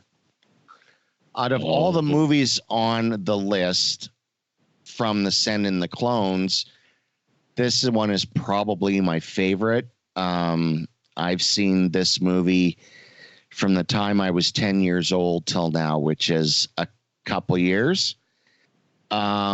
It's endlessly enjoyable. It's fast paced. So we're in movie number 3. We want to have something with some pep in the step. This one has that. It's got a great performance by Shatner. It's a siege movie. It's a spider movie.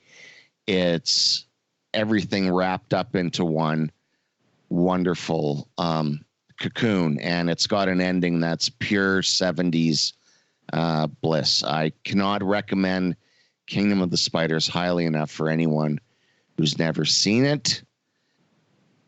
It's a gem. And I am one of those people. I still have not seen this. Oh, and I remember on, you sold me on your drive-in dust-offs column on this movie, but I just haven't gotten to it yet. But I remember thinking even though I have a little bit of arachnophobia, I mean, I'm not going to like pass out around a spider, but I'm not super thrilled with spiders either. But that would make it worse. If you passed out, then it would crawl on you. Yeah. Exactly. I mean, so yeah, this would be a particularly skin crawling movie to watch. I would totally be in on that. Yeah, it's going to keep just you got on a your new toes. Blu-ray. Yeah, that's right. Yeah, new Blu-ray from Kino. No excuses. No Watch it. excuses, Derek. Watch it. Tamika, have you seen it? No, I'm really scared. I spiders and I just don't mix. You know what's interesting? I thought you were going to say tarantula because I have seen that. Oh, And no, I that's barely good. got through it, but I did. Oh, okay, I will check this out for you. And I'm not. That's not a no. I promise. Tamika says it. She means it. Yeah, it's not a no. I'm gonna I do it believe for her. you. I believe her. Yeah, I do. Excited. I believe her more than I believe myself. Yeah, I don't believe you at all, Derek. No one believes you, Derek. So So where does with Shatner, where does this rank against The Devil's Reign as far as performances? Because didn't those come out around the same time? Or was it? Devil's Reign was 75 and this is 77. Okay. He's a little more overwrought in The Devil's Reign, which is wonderful for the material. He's a little more subdued in Kingdom of the Spiders. I think it's actually one of his better performances. Although, he does some Shatnerisms, right? He has the old 30-yard dash that he does, But yeah, it's definitely surprisingly one of his more subdued performances. So it's no, he's really good in it. They let the spiders do the really over-the-top stuff. Well, they had 5,000 spiders they imported. They paid $10 a piece, so it cost them $50,000 for the spiders, and not all of them, unfortunately, made it out of the production alive. Oh. Rest in peace, spiders. But that was the 70s for you, so That freaks me out, though. Just the fact, because you couldn't use CG, and just knowing that they used real spiders, and that, like with the cockroaches in Creepshow, how inevitably some are going to get away, and you don't know where they're going to end up. That freaks me out. They made their way to your bedroom, Derek. Totally. All those spiders. Yeah. I'm going to set the bed on fire tonight. Okay, Tamika, you are up. Your third movie, Vacation, All I Ever Wanted. You took us to the beach, went to the Shallows, and where are we going for our third movie? We're going to continue with a movie that starts with a the. The Ruins. Oh, nice. Yes, that's great. Oh, yes, The Ruins. You know, this is why when you go to a foreign country, you should listen to the locals. You know? Tale as old as time. Obey the locals. But no, I had to put this movie on the list because even though I don't do well with body horror, this movie is just too good, and it's genuinely scary. It's not very jump scary, if that's even a word. Jump scary. I made it a word. And the CGI is really good and believable. And I'm pretty sure that this film came out in like the latest 2000s, I believe like 2008. And I feel like around that time, special effects were starting to get pretty solid, I feel, and believable. And I believe that these little vines were growing out of like their body parts and stuff. And it just, as much as I love to travel, it made me not want to for a while. But you know, I love this movie, and I think it's the perfect spot. It's number 3. You know, the happiness is short-lived, and then just right 90 minutes of I'd say 80 minutes of just like sheer terror from here on out. But that's great. That's great, right? Because it's the third movie in, so you're already starting to slap yourself awake, you know, trying to stay awake, or you're, I don't know, Jonathan, you're blowing pop in Christy's face with a straw or something. I don't know, to try to wake her up. You know what? It doesn't work. Any of that stuff. She is a sound sleeper. I promise you that wouldn't even faze her. Maybe for movie 3, but by the time we get to movie 4 or 5, it wouldn't matter.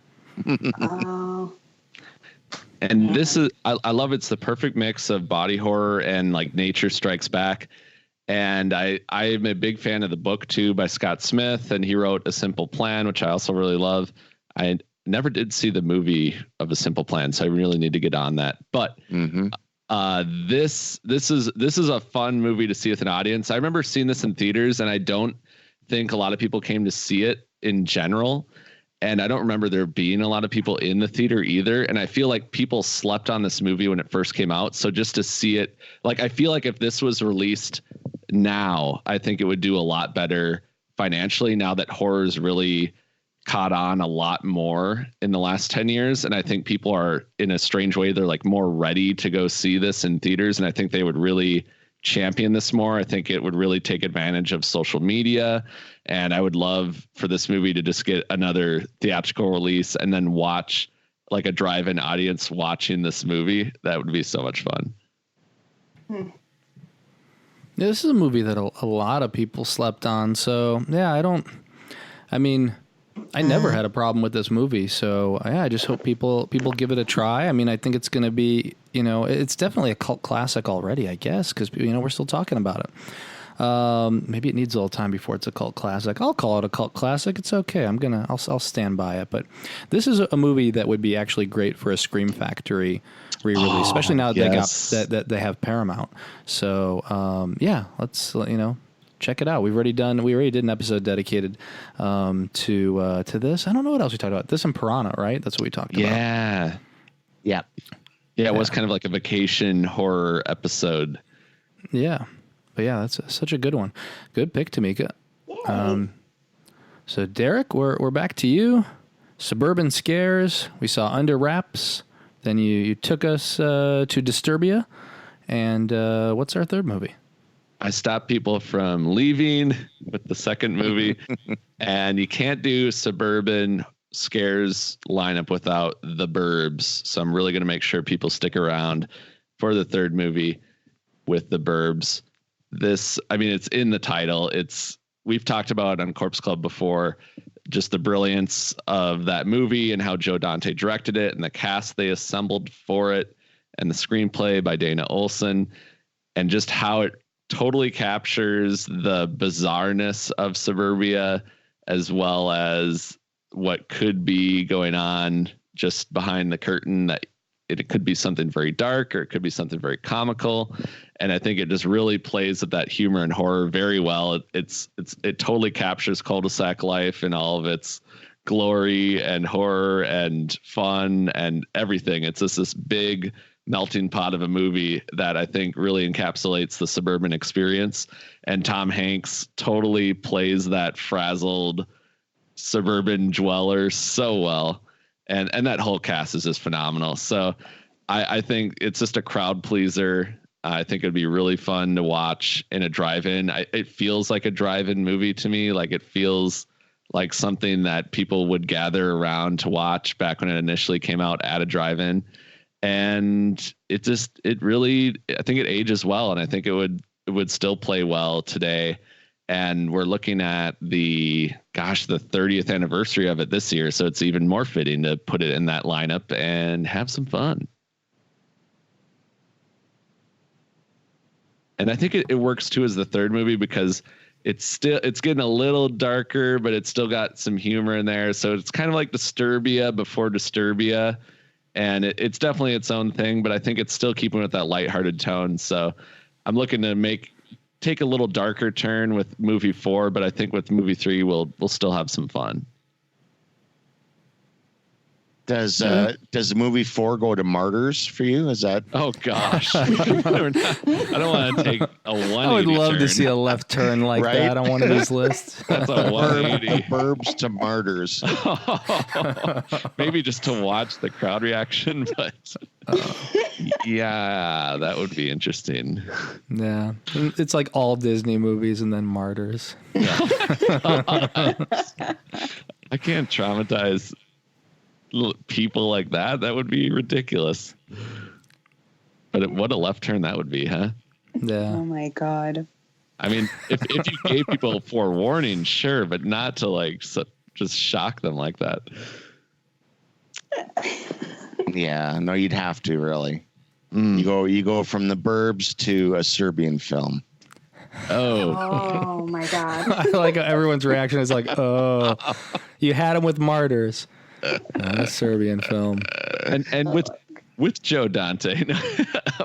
In attendance, yeah. Right. Well, and it was funny because Joe Dante did Small Soldiers, and I'm pretty sure that movie takes place in the suburbs. I know it's for sure a small town, and I think it is the suburbs. But yeah, I would. That's kind of my way of sneaking that one in too, because I love Small Soldiers, and it's totally like suburban battlefield, and I think that's a lot of fun. But I went a little more horror with these picks, and that one you could argue is a horror movie. There's some really creepy, like Barbie doll scenes in that movie, like the creepiest part of Toy Story, but live action, and you got it. with a deep cut, Small Soldiers. High five, Derek. Woo! Woo. Bam. Just high fiving through Skype. High fiving through Skype, yes. So we're moving on to my From Dusk Till Dawn marathon. We saw Dracula AD 1972. I kept everyone awake with Fright Night, which, like I said, was one of my anchors. And now I'm slowing things down for a couple movies. You're gonna really have to buckle in for this, I guess. Keep your eyes awake, drink a lot of coffee. I love these movies, and I can watch them on the big screen. But some of our younger viewers at the drive-in may be like, "What's like?" I was okay with that '80s movie, like that '80s movie, Fright Night. It was a little old, but like I still dug it. And then I'm giving everyone Count Yorga Vampire for my third movie because it's my list. We're doing modern day vampires. It was modern day at the time, and I can't sing enough praise for this movie. This is a super underseen one, even for people who watch a lot of Hammer and a lot of AIP with Vincent Price. You may have skipped out on Count Yorga Vampire, and I can understand why you might want to dismiss it at the start. Be like, hey, well, it just seems like a Dracula ripoff. And in many ways, there are a lot of similarities, and I get that. But I think, some of the important parts about this are that actually, if we look at Count Yorga, it was, I started with Dracula A.D. 1972, but Count Yorga Vampire was first. So in terms of going to that modern setting, this had, kind of kicked that off, and it did really well. And then also what I really enjoy about Count Yorga is, and there's two films plus Deathmaster, if you want to consider that one, is that he's not easily defeated, and he seems to be more clever than the Hammer vampire, which, whether it's Dracula or whether it's some of the Karnsteins, they seem to be pretty easily defeated by the end. The hero figures out a way to stop the vampires, and that's pretty much the same mold. But what I like about Count Yorga is that he's smarter than everybody else he goes up against, and he kind of like digs into a location and starts turning those people into ghouls. And so his like ghouls, or like his other vampires, his familiars, are as dangerous as he is. And so, yeah, for me, this is a fun one. My mom has memories of seeing this at the drive, and this always terrified her more than Christopher Lee did. So I always heard about it, and thankfully when I checked it out, I really loved it. There's a great sequel, and like I said, not enough people have seen it. Now it's on Blu-ray, so you have no excuse.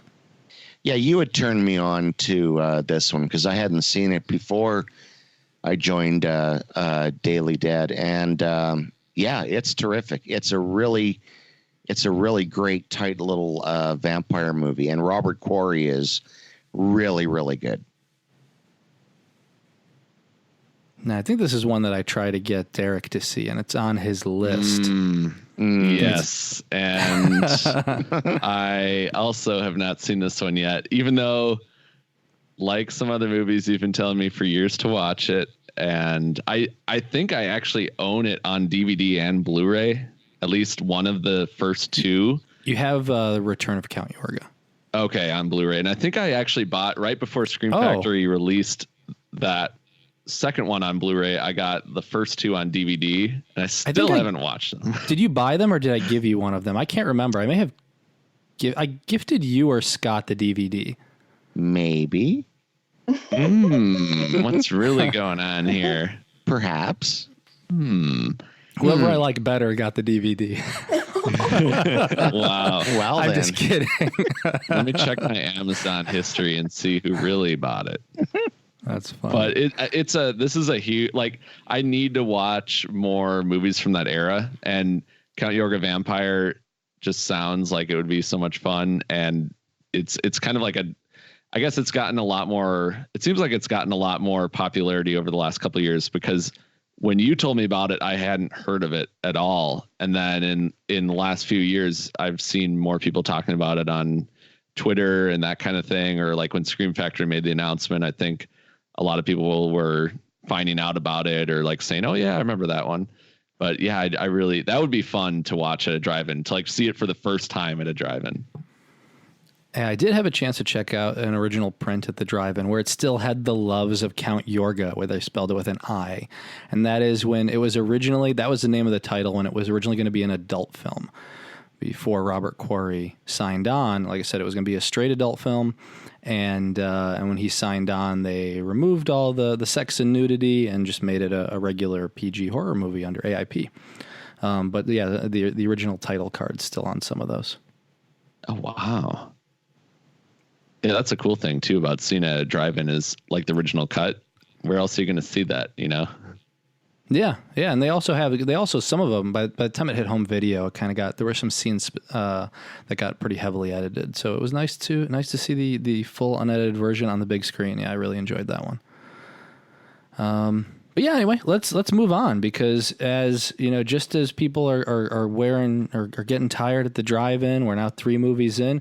We still have 2 movies to discuss. We've spent a lot of time, so we're gonna work our way through this list. We're on movie 4. Can we make it to movie 5? I don't know. We'll see. So we're going right to it. Scott, we're back to Send in the Clones.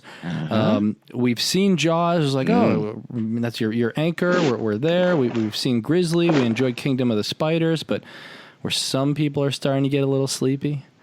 And what's your next pick? Well, you know what is really good at keeping people awake? Car chases. And what better place to have car chases than in the desert? We might as well stay in the desert. But this time we're going to swap out William Shatner for James Brolin, who plays the sheriff in The Car, in which a demonic car terrorizes a small desert community. Much like Grizzly, much like Kingdom of the Spiders, they're all pretty much the same movie, with slightly different antagonists. The Car was designed by, I believe, George Barry, who did the Batmobile in the 60s, and I think Guillermo del Toro owns this car. Oh, really? Yeah. It is a really fun mid-70s, Jaws ripoff. It's really cool. It's really fun. It's fast-paced, filled with great actors. It's a universal gem. I think it would play really well in the 4th spot. It would rev up some engines that maybe were idling a little bit. Well, yeah, by this point, it's probably 2, 3 in the morning, Yep. So, this has that car horn, great car horn through the whole movie. Lots of great chases, great kills. And it predates Christine, both the book and the movie, which is pretty remarkable when you think about it. Considering that's the one that everyone talks about all these years later. Yeah, well, and the Car is modeled more on, I guess, Duel, right? In that you see the point of view from the car, just like you do the Semi and Duel. But you don't really know, who's behind it, except at the end of the Car, when the car goes over the cliff and the big puff of flames go up, you see like the devil's face. So you know that, good old Satan was in your engine there. Ooh, try getting that fixed. Dude, exactly. Oh my God. That's my number 4. Nice. When I found out that this was your pick, I got excited because I've actually seen this movie. Nice. Courtesy of my awesome stepdad, who loves this movie. And when he became my stepdad so many years ago, he insisted that we watch this movie.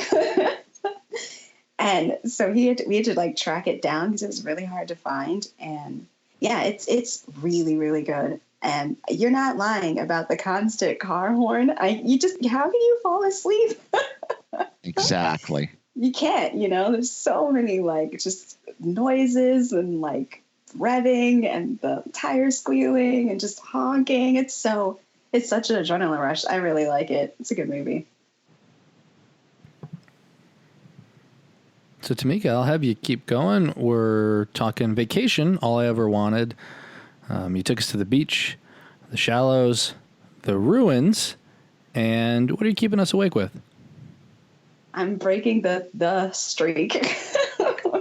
47 meters down.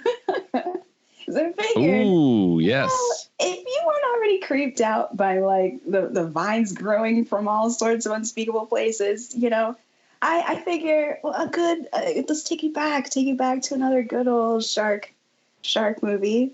That'll get your blood going again.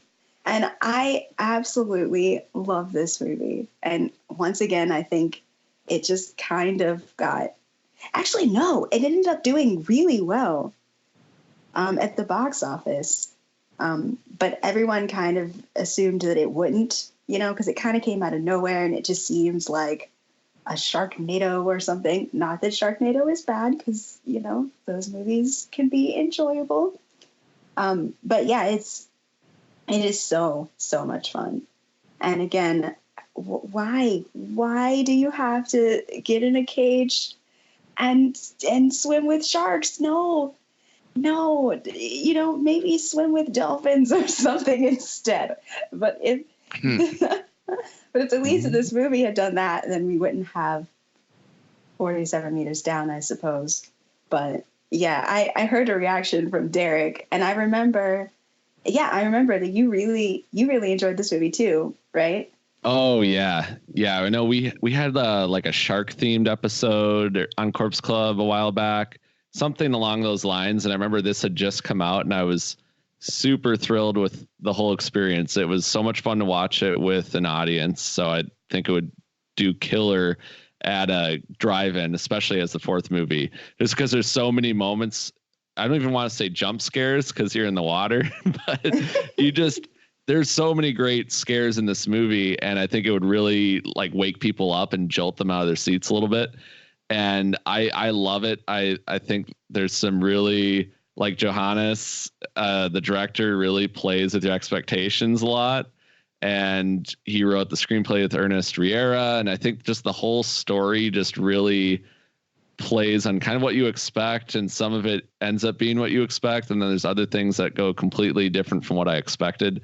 But I just think it's so much fun and genuinely terrifying. Like, this is a really scary movie, and they play with like the lighting and stuff like that. So I would totally be on board for this as the fourth movie. And I'm super excited for the sequel that's just right around the corner. Right. And Johannes is coming back for that as well. So I'm really, and that'll be uncaged. So you won't even have the cage. Oh God. That would have been my fifth pick. You don't have the cage to protect you anymore. But that dolphin movie sounds kind of scary too. If a dolphin scenario. Yeah. Well, you never know. Nice. That's right? true. I don't know. But they're super intelligent. So I remember there was a Simpsons episode where they took over the world. And so that could happen. Oh God. They should. Ugh. But yeah, great pick. Yeah, because when you said The Shallows, I immediately thought, ooh, and then 47 Meters Down came out the following summer. So I was thinking, oh, I wonder if that'll be a pick too. Boom. It's the Sharkassance. Yeah. Yeah, you got me. You got me, Derek. Sharkassance. Okay, Derek. So we're moving on to back to suburban scares. We start with Under Wraps. We did Disturbia. Kept us up with The Burbs. What's your fourth pick? Well, now that I think about it, this one actually might put people to sleep a little bit, not because of the quality of the movie, but just because there's a lot of scenes of people sleeping. Because my fourth pick is a sleeping documentary. No, it's sleep apnea. It's actually Paranormal Activity. And I love this movie. I think it's, now, if you have a drive-in audience, it's still like a love-hate movie for a lot of people, kind of like Blair Witch Project. I feel like that is that generation's Blair Witch Project, where people either loved it or hated it. I love it, and I think it's perfect for suburban scares because a lot of it, well, it was filmed right outside of San Diego, so it was actually filmed like in a suburban house, which is really cool.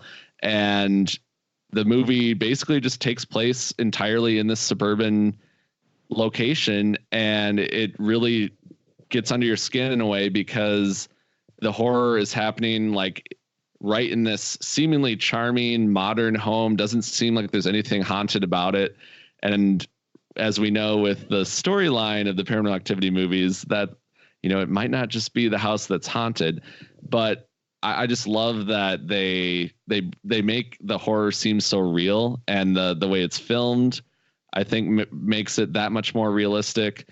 And that whole setting, though, really brings it home for me. I think it really makes it scary that something like that could happen just in what could be anybody's house, it seems like. So I think I chose it for that reason, for suburban scares. Now, as the fourth movie, now we're watching a lot of scenes of people comfortably sleeping before bad things happen. It maybe isn't the greatest spot for it, but I wanted to go a little bit darker as my marathon went on, and Paranormal Activity, I think, fits the bill in that regard, particularly with that whole third act, which I still think really plays well.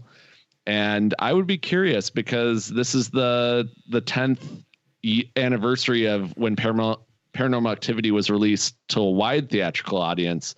So I'd be curious to see how people would react to it at a drive-in nowadays, and see, like, does it still scare people as much as it did when it first came out, and see what happens. So hopefully they stay awake for it, though. Yeah, this is a tough one. There's a couple trains of thought when it comes to this. And spoiler, I didn't go this direction, but I almost did. And like when you go to the drive-in in PA, they kind of do what I like to call like the badge of honor drive-ins, where like they'll front load their more popular movies, so that, you know, your first, you know, 2 or 3 are the more popular ones, and by the time you get to the later movies, they're tough watches. You know, in a lot of cases, most people have never heard of them, let alone seen them, and it's a fight to stay awake. I mean, you're down, you know, maybe 25% of the people who were there starting watching the marathon are still there. Some people, if they live locally, they leave, so you're down to a small number. And so that's totally one way to program it, which is like, if you can survive this marathon, like, badge of honor for you. And that's what Paranormal Activity is here. This is a tough one. I would struggle, because it's just a lot of just watching people sleep. I like it, though. Like I said, that's a tough one. It's the real horror is trying to stay awake. Yeah, that's what you should put on the poster for your marathon. They try to leave after Under Wraps, but they find the exits are blocked, and then they're stuck there. Yep. Really? So you guys would sleep through Paranormal? Maybe the third one, when they start getting like deep into explaining stuff, you know? But the first one, you guys would like be fighting to go to sleep? I mean, I would stay. I've stayed up through super slow movies. So, like, I would survive this. I'm just saying that for most people, and depending on how late I stayed up the day before, myself included, it might be tough to survive this one. I would be very frustrated with wanting to sleep, watching people sleep, and knowing that I still probably had like a 2-hour drive home after this was over. That's a rough watch. That would be a rough watch. So maybe a first film slot would No, be I'm not even saying eject this. I think this works. Like I said, this is your like badge of honor programming. Like, survive Paranormal Activity and then get to the next one. Okay, yeah, moving on. We're continuing my From Dusk Till Dawn marathon. Started with Dracula AD 1972. Went to Fright Night. Then Count Yorga. And we're moving on to Blackula. So 1972's AIP horror film, starring William Marshall, and directed by William Crane, who I don't think gets enough credit when they talk about this movie, because you know, he was one of the first, I'd say, I guess, major black horror directors. I don't know if he was the first, but certainly achieved a big degree of success. And you know, like I said, this movie was a game changer. So I think that's pretty cool and pretty exciting. The movie itself is really interesting too. I think, you know, we're used to seeing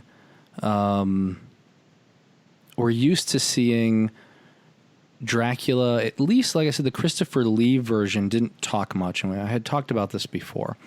and he was kind of more animalistic, and it doesn't seem like there's good in him. We don't see that. It's not kind of like with Bram Stoker's where you see what's driving him, and there is a kind of more of a person there. We don't see that in the Hammer films. And then with Count Yorga, as I had mentioned, he's ruthless as well. He's older, he's smarter, and he gets what he wants. With Blackula, it's different because Mama Waldy, played by William Marshall, he didn't want to become a vampire. Dracula forces him to, and he loses his wife. And then, and flash forward to the 1970s, and he's resurrected, and he finds basically the reincarnation of his wife. So I don't know if this is necessarily the first one, but this is definitely for me, this is a big movie in the vampire filmography that kind of pushes that softer side to the vampire and the love aspect. And so anyway, I think this movie holds up really well. I think the music's great. I think, again, I tried to make sure that everything for this marathon was well paced. And I think the pacing's good on this. And if you've slept on this one, if maybe the title turned you off and you're like, hey, this is cheesy, or this is, they're not taking themselves seriously. In fact, this movie takes itself very seriously, and it's an excellent horror film. Yeah, I was just going to mention that. You're right. It is essentially, an exploitation movie, but it's not one that plays for laughs. It's not played for, any kind of levity. It's there's a weight to it, and I think that all comes from, Marshall's performance, which is there's a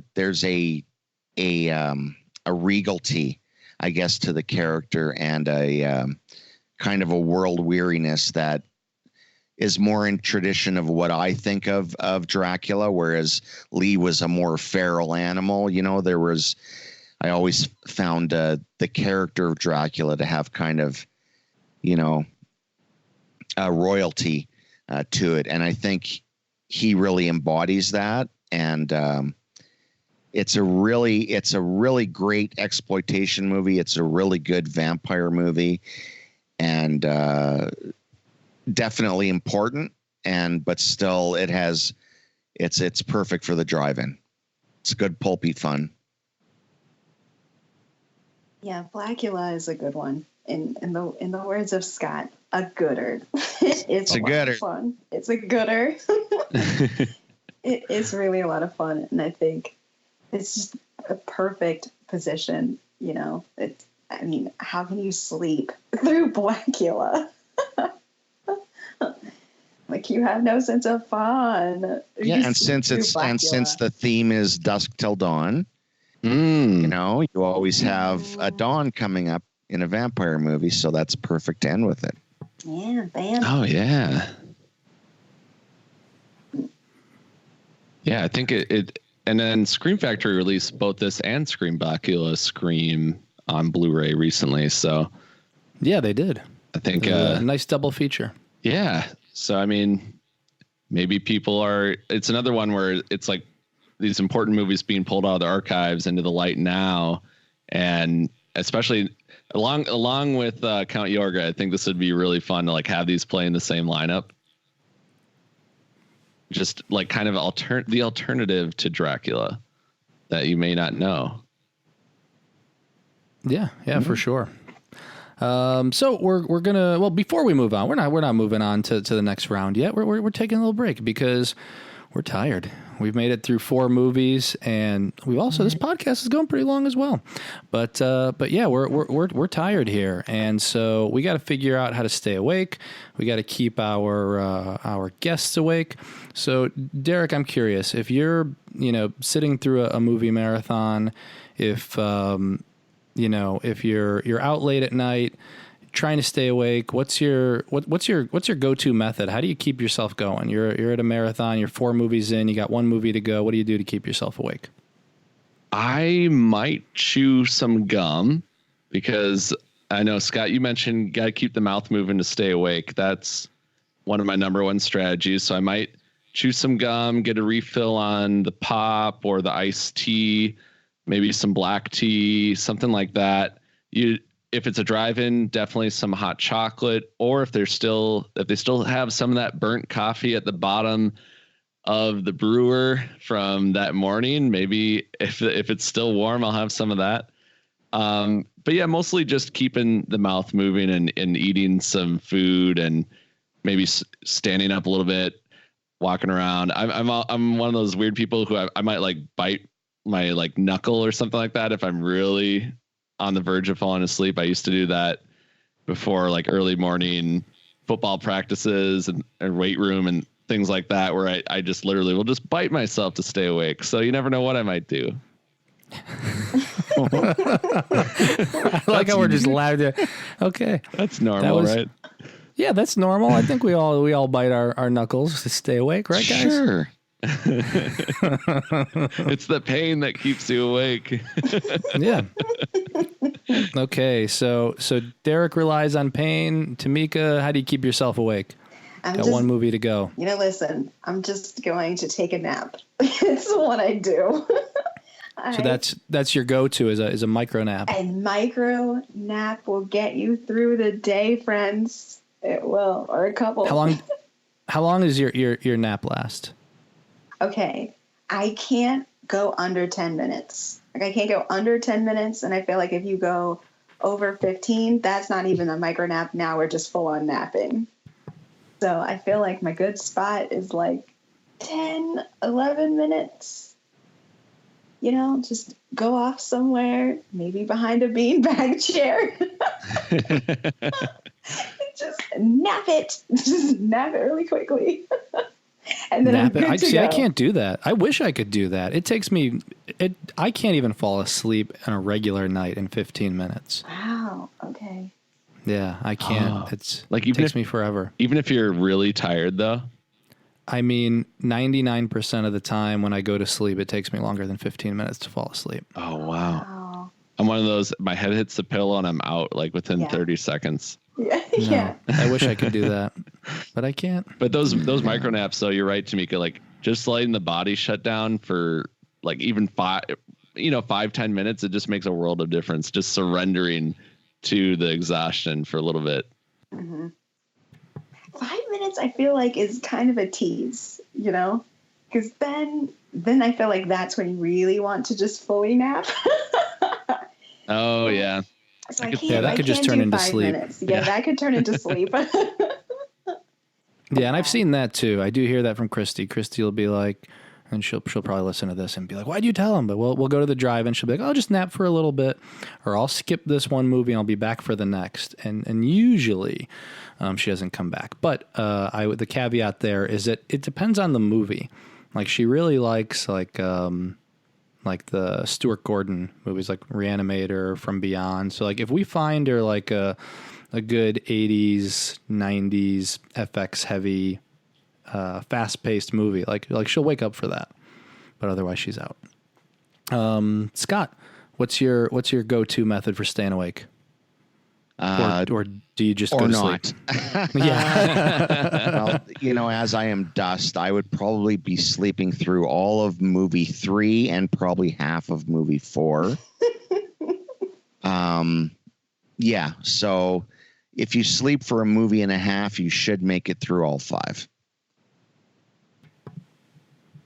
Wise advice. Yeah. But that is good strategy. I mean, if you're like, hey, if you know what the lineup is, in many cases you do, and you go to a drive-in, you're like, I love 3 of these movies. Yeah. Sleep for the other 2. Pick the one you don't need to see, and grab some Z's. Yeah, that works. Or you sleep through the first 4 and then you just get up early the next day for the 5th movie. Oh my God. Okay. You take first watch. Yeah. For me, it's pretty basic. I'm just I'll eat. I'll get up. If I'm at the drive-in, like I said, it's usually cold. The cold keeps me awake. What I don't like is if I'm in the car and it's super warm. and it's raining. It rains a lot in September. So like half the time we'd go to the drive-in for the September marathon, and we're in the car and it's raining, and that can be sleepy. Oh yeah. But if I'm outside, it's cold enough. I got my hoodie on. I got my food. I got my coffee or hot chocolate. I'm good. I'm good until the sun comes up. Yeah, if it's outside, I feel like it's a lot easier for me to stay awake just from like just being outdoors in the air and everything like that. If it's cool, like if it's a fall night, that'll give me some energy just from being out there. Yeah. But the rain would put me out though. Just the sound, that white noise sound of like rain falling. Oh, it just puts me out. Yeah, I took my whole family to the drive-in one year, and we were stuck in the car because it was raining, and my dad was out during movie one. He didn't make it. Oh. Yeah, he didn't make it through movie one.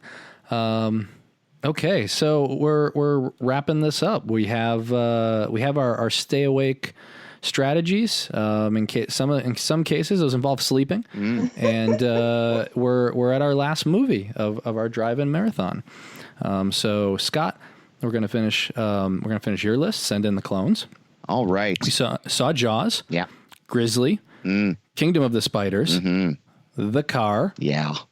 What's the final movie for the night, or the morning, I should say? Well, I wanted to bring it around full circle. So I chose a movie that is, out of all of these clones, probably the most entertaining, and that is Great White, a.k.a. The Last Shark, from 1981 with Vic Morrow and James Franciscus. Vic Morrow plays the Quint role essentially, but with a really horrible Scottish accent. It's quite lovely. This is the movie that Universal put the kibosh on and had it yanked from theaters. And so it's never gotten a proper release in North America, I believe. So what better place to see it after seeing the sublime beauty of Jaws all the way down to the sublime copying of Jaws. It's a great way to head on home after the drive-in with something really upbeat and lively and just a ton of fun.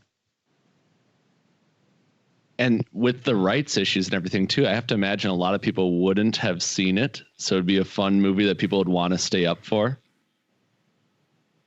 Oh, completely. It's almost one of those holy grail kind of movies, but I mean, it's on Amazon Prime, so,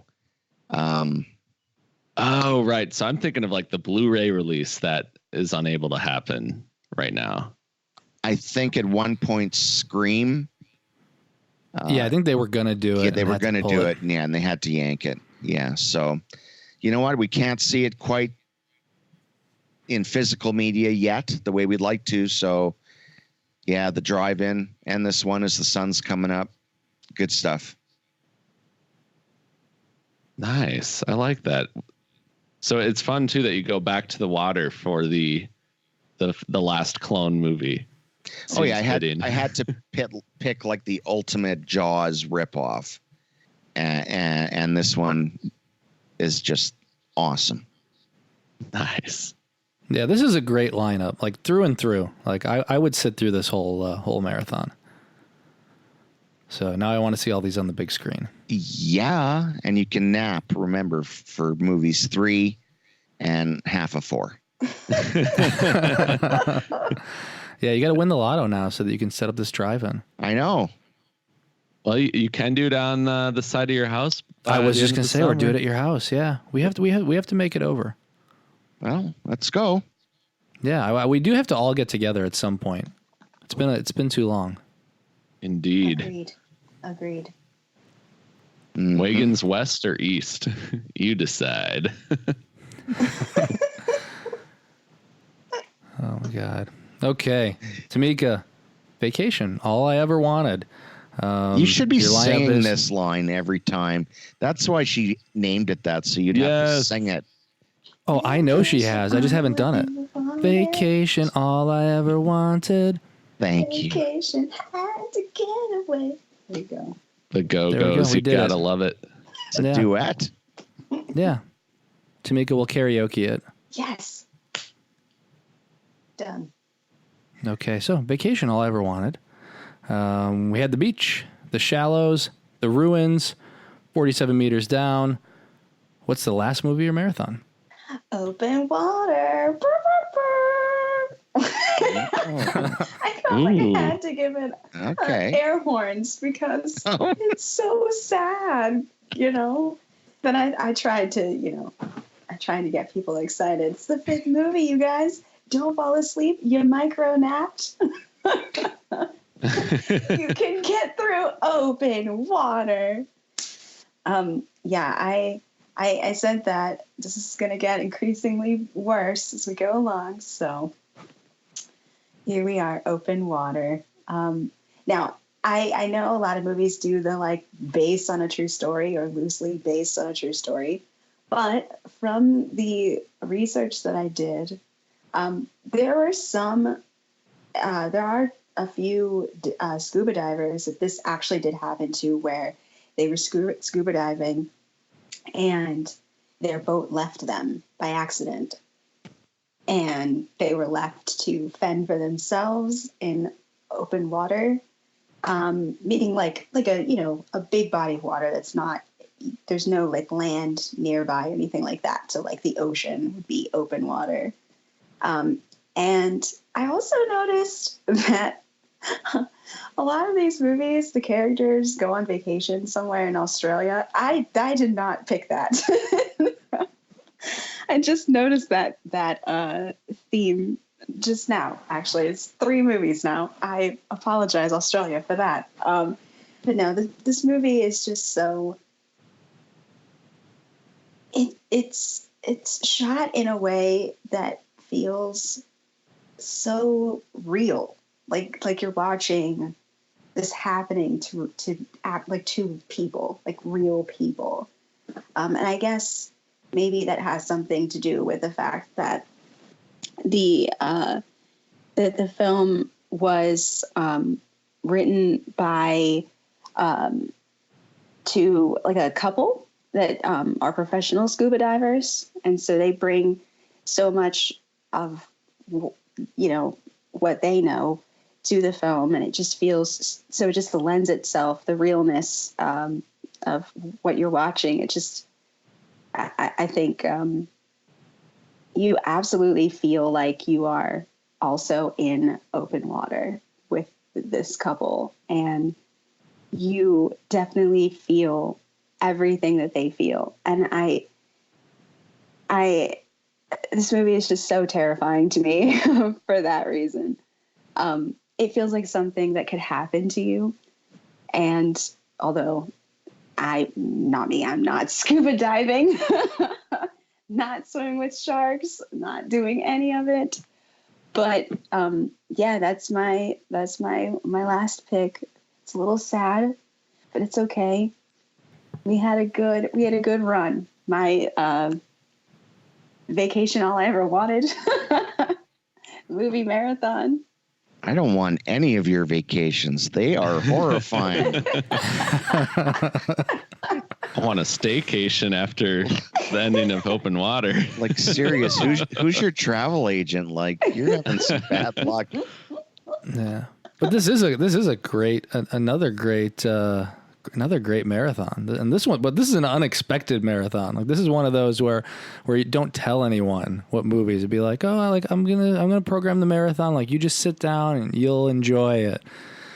And yeah, like you said, it just slowly ramps up, and then we just kill everybody with open water.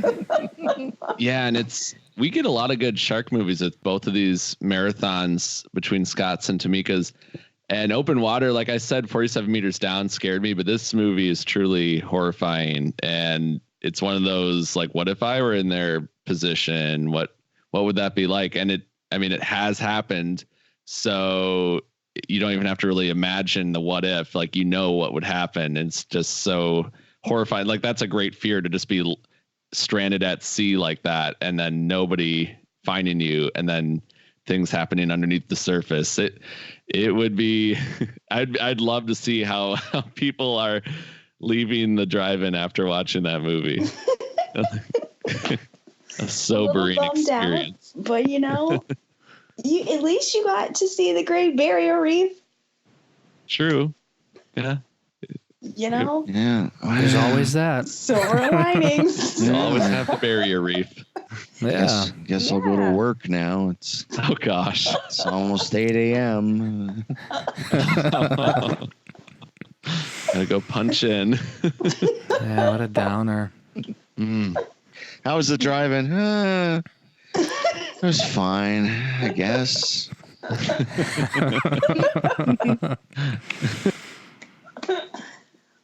Okay, Derek, we're moving on to your final suburban scares pick.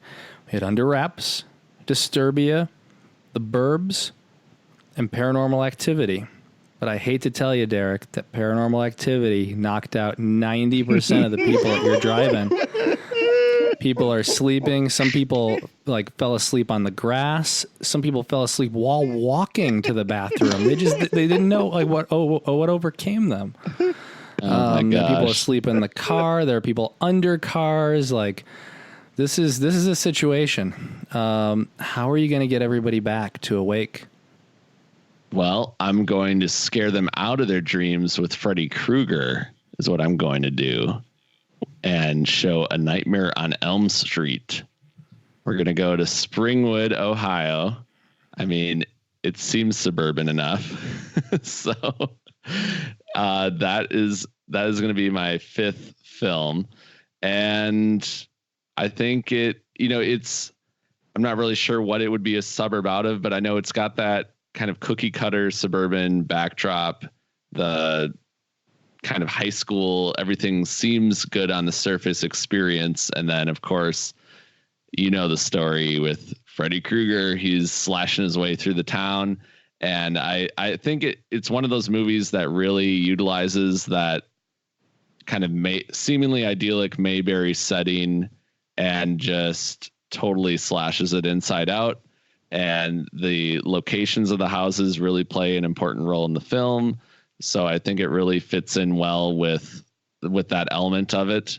Kind of like Disturbia or Fright Night. There's some really key neighbor scenes in the movie with Glenn and Heather Langenkamp's Nancy. So it's going to be interesting to do that as the fifth film, because again, it's another one where people are sleeping a lot, not as much maybe as Paranormal Activity. We're not watching footage of them really sleeping as much, but there is a lot of those nighttime scenes and people dozing off. But I think that's kind of the fun thing, is you're watching people trying to stay awake as you are trying to stay awake. So you can really empathize with Nancy and her friends while watching this movie. And I think it was really tough to choose 5 suburban films. And there was other films like Poltergeist and It Follows that I was tinkering with, but I think Nightmare on Elm Street just felt so fitting for the fifth film because of its subject matter and the sleep and the dreams and everything that goes with it. So I think it's a good insomnia pick to reward all of those who stayed up through the first 4 movies.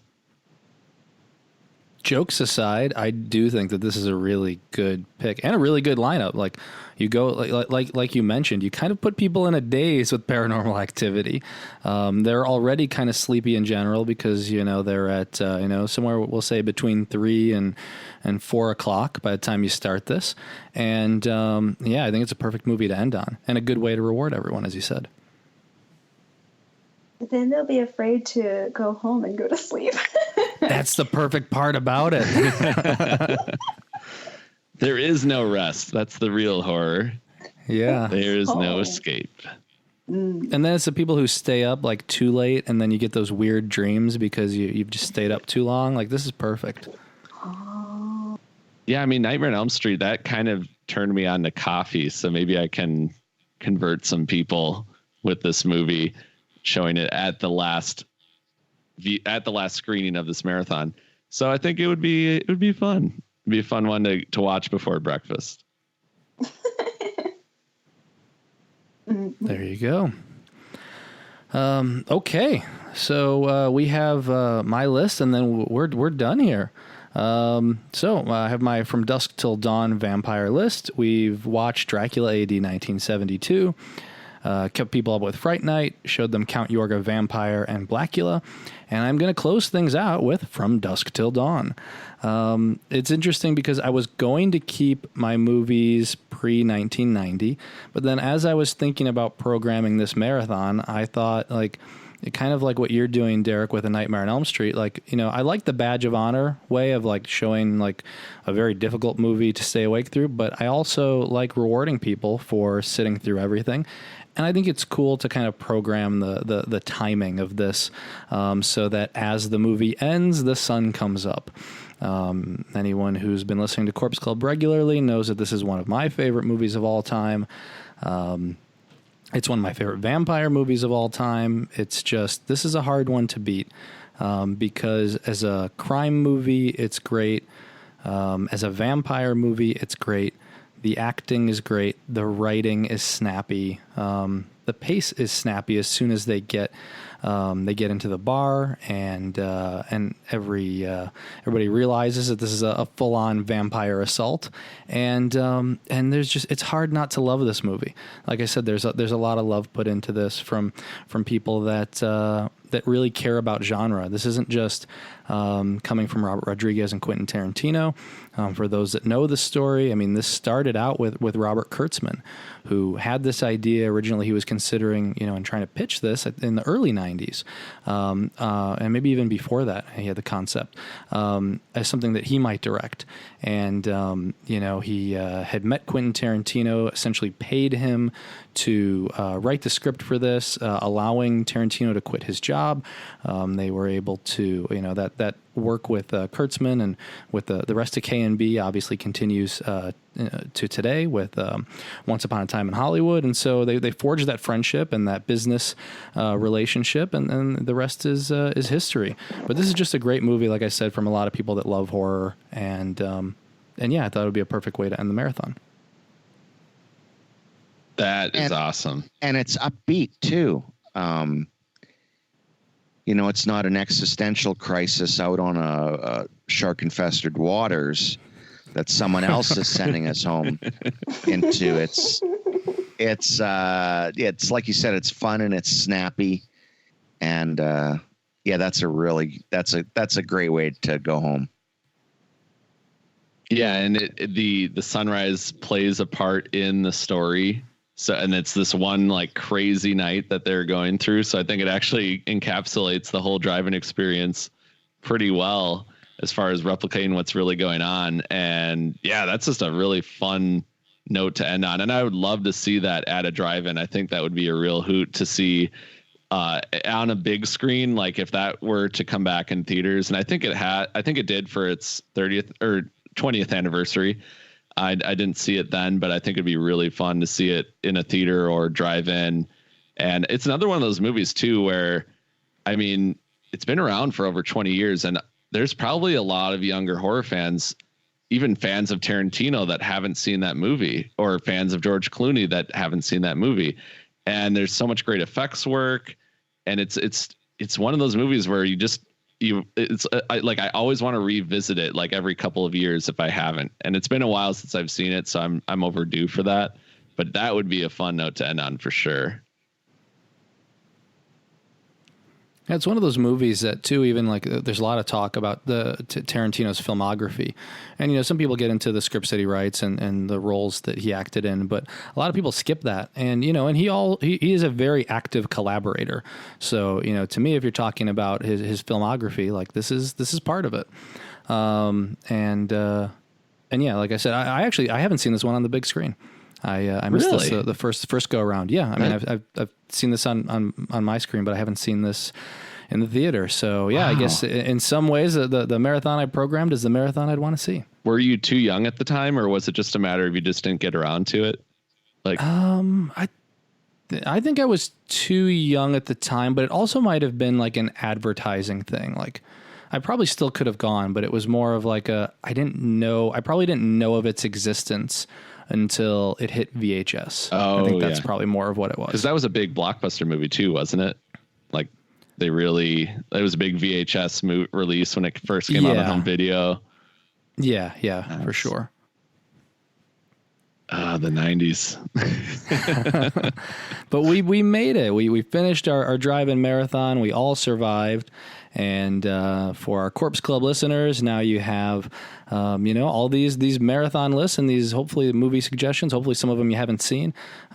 Be curious to see how many people watch individual movies, watch the entire marathon. So make sure to hit us up. Let us know. But with that, our episode of Corpse Club comes to an end.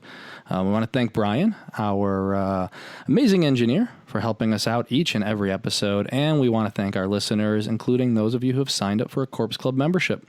Make sure to head over to corpseclub.com. You can check out our latest episode, our entire backlog of episodes, and you can sign up to become a Corpse Club member. We have all kinds of fun benefits. Don't forget to rate and review us on iTunes. Every rating and review really helps, so please head over to iTunes if you haven't. You can also find us on Google Play, SoundCloud, and all of your favorite podcast providers. We're also on YouTube with our latest episodes, and we'll be moving our backlog there shortly.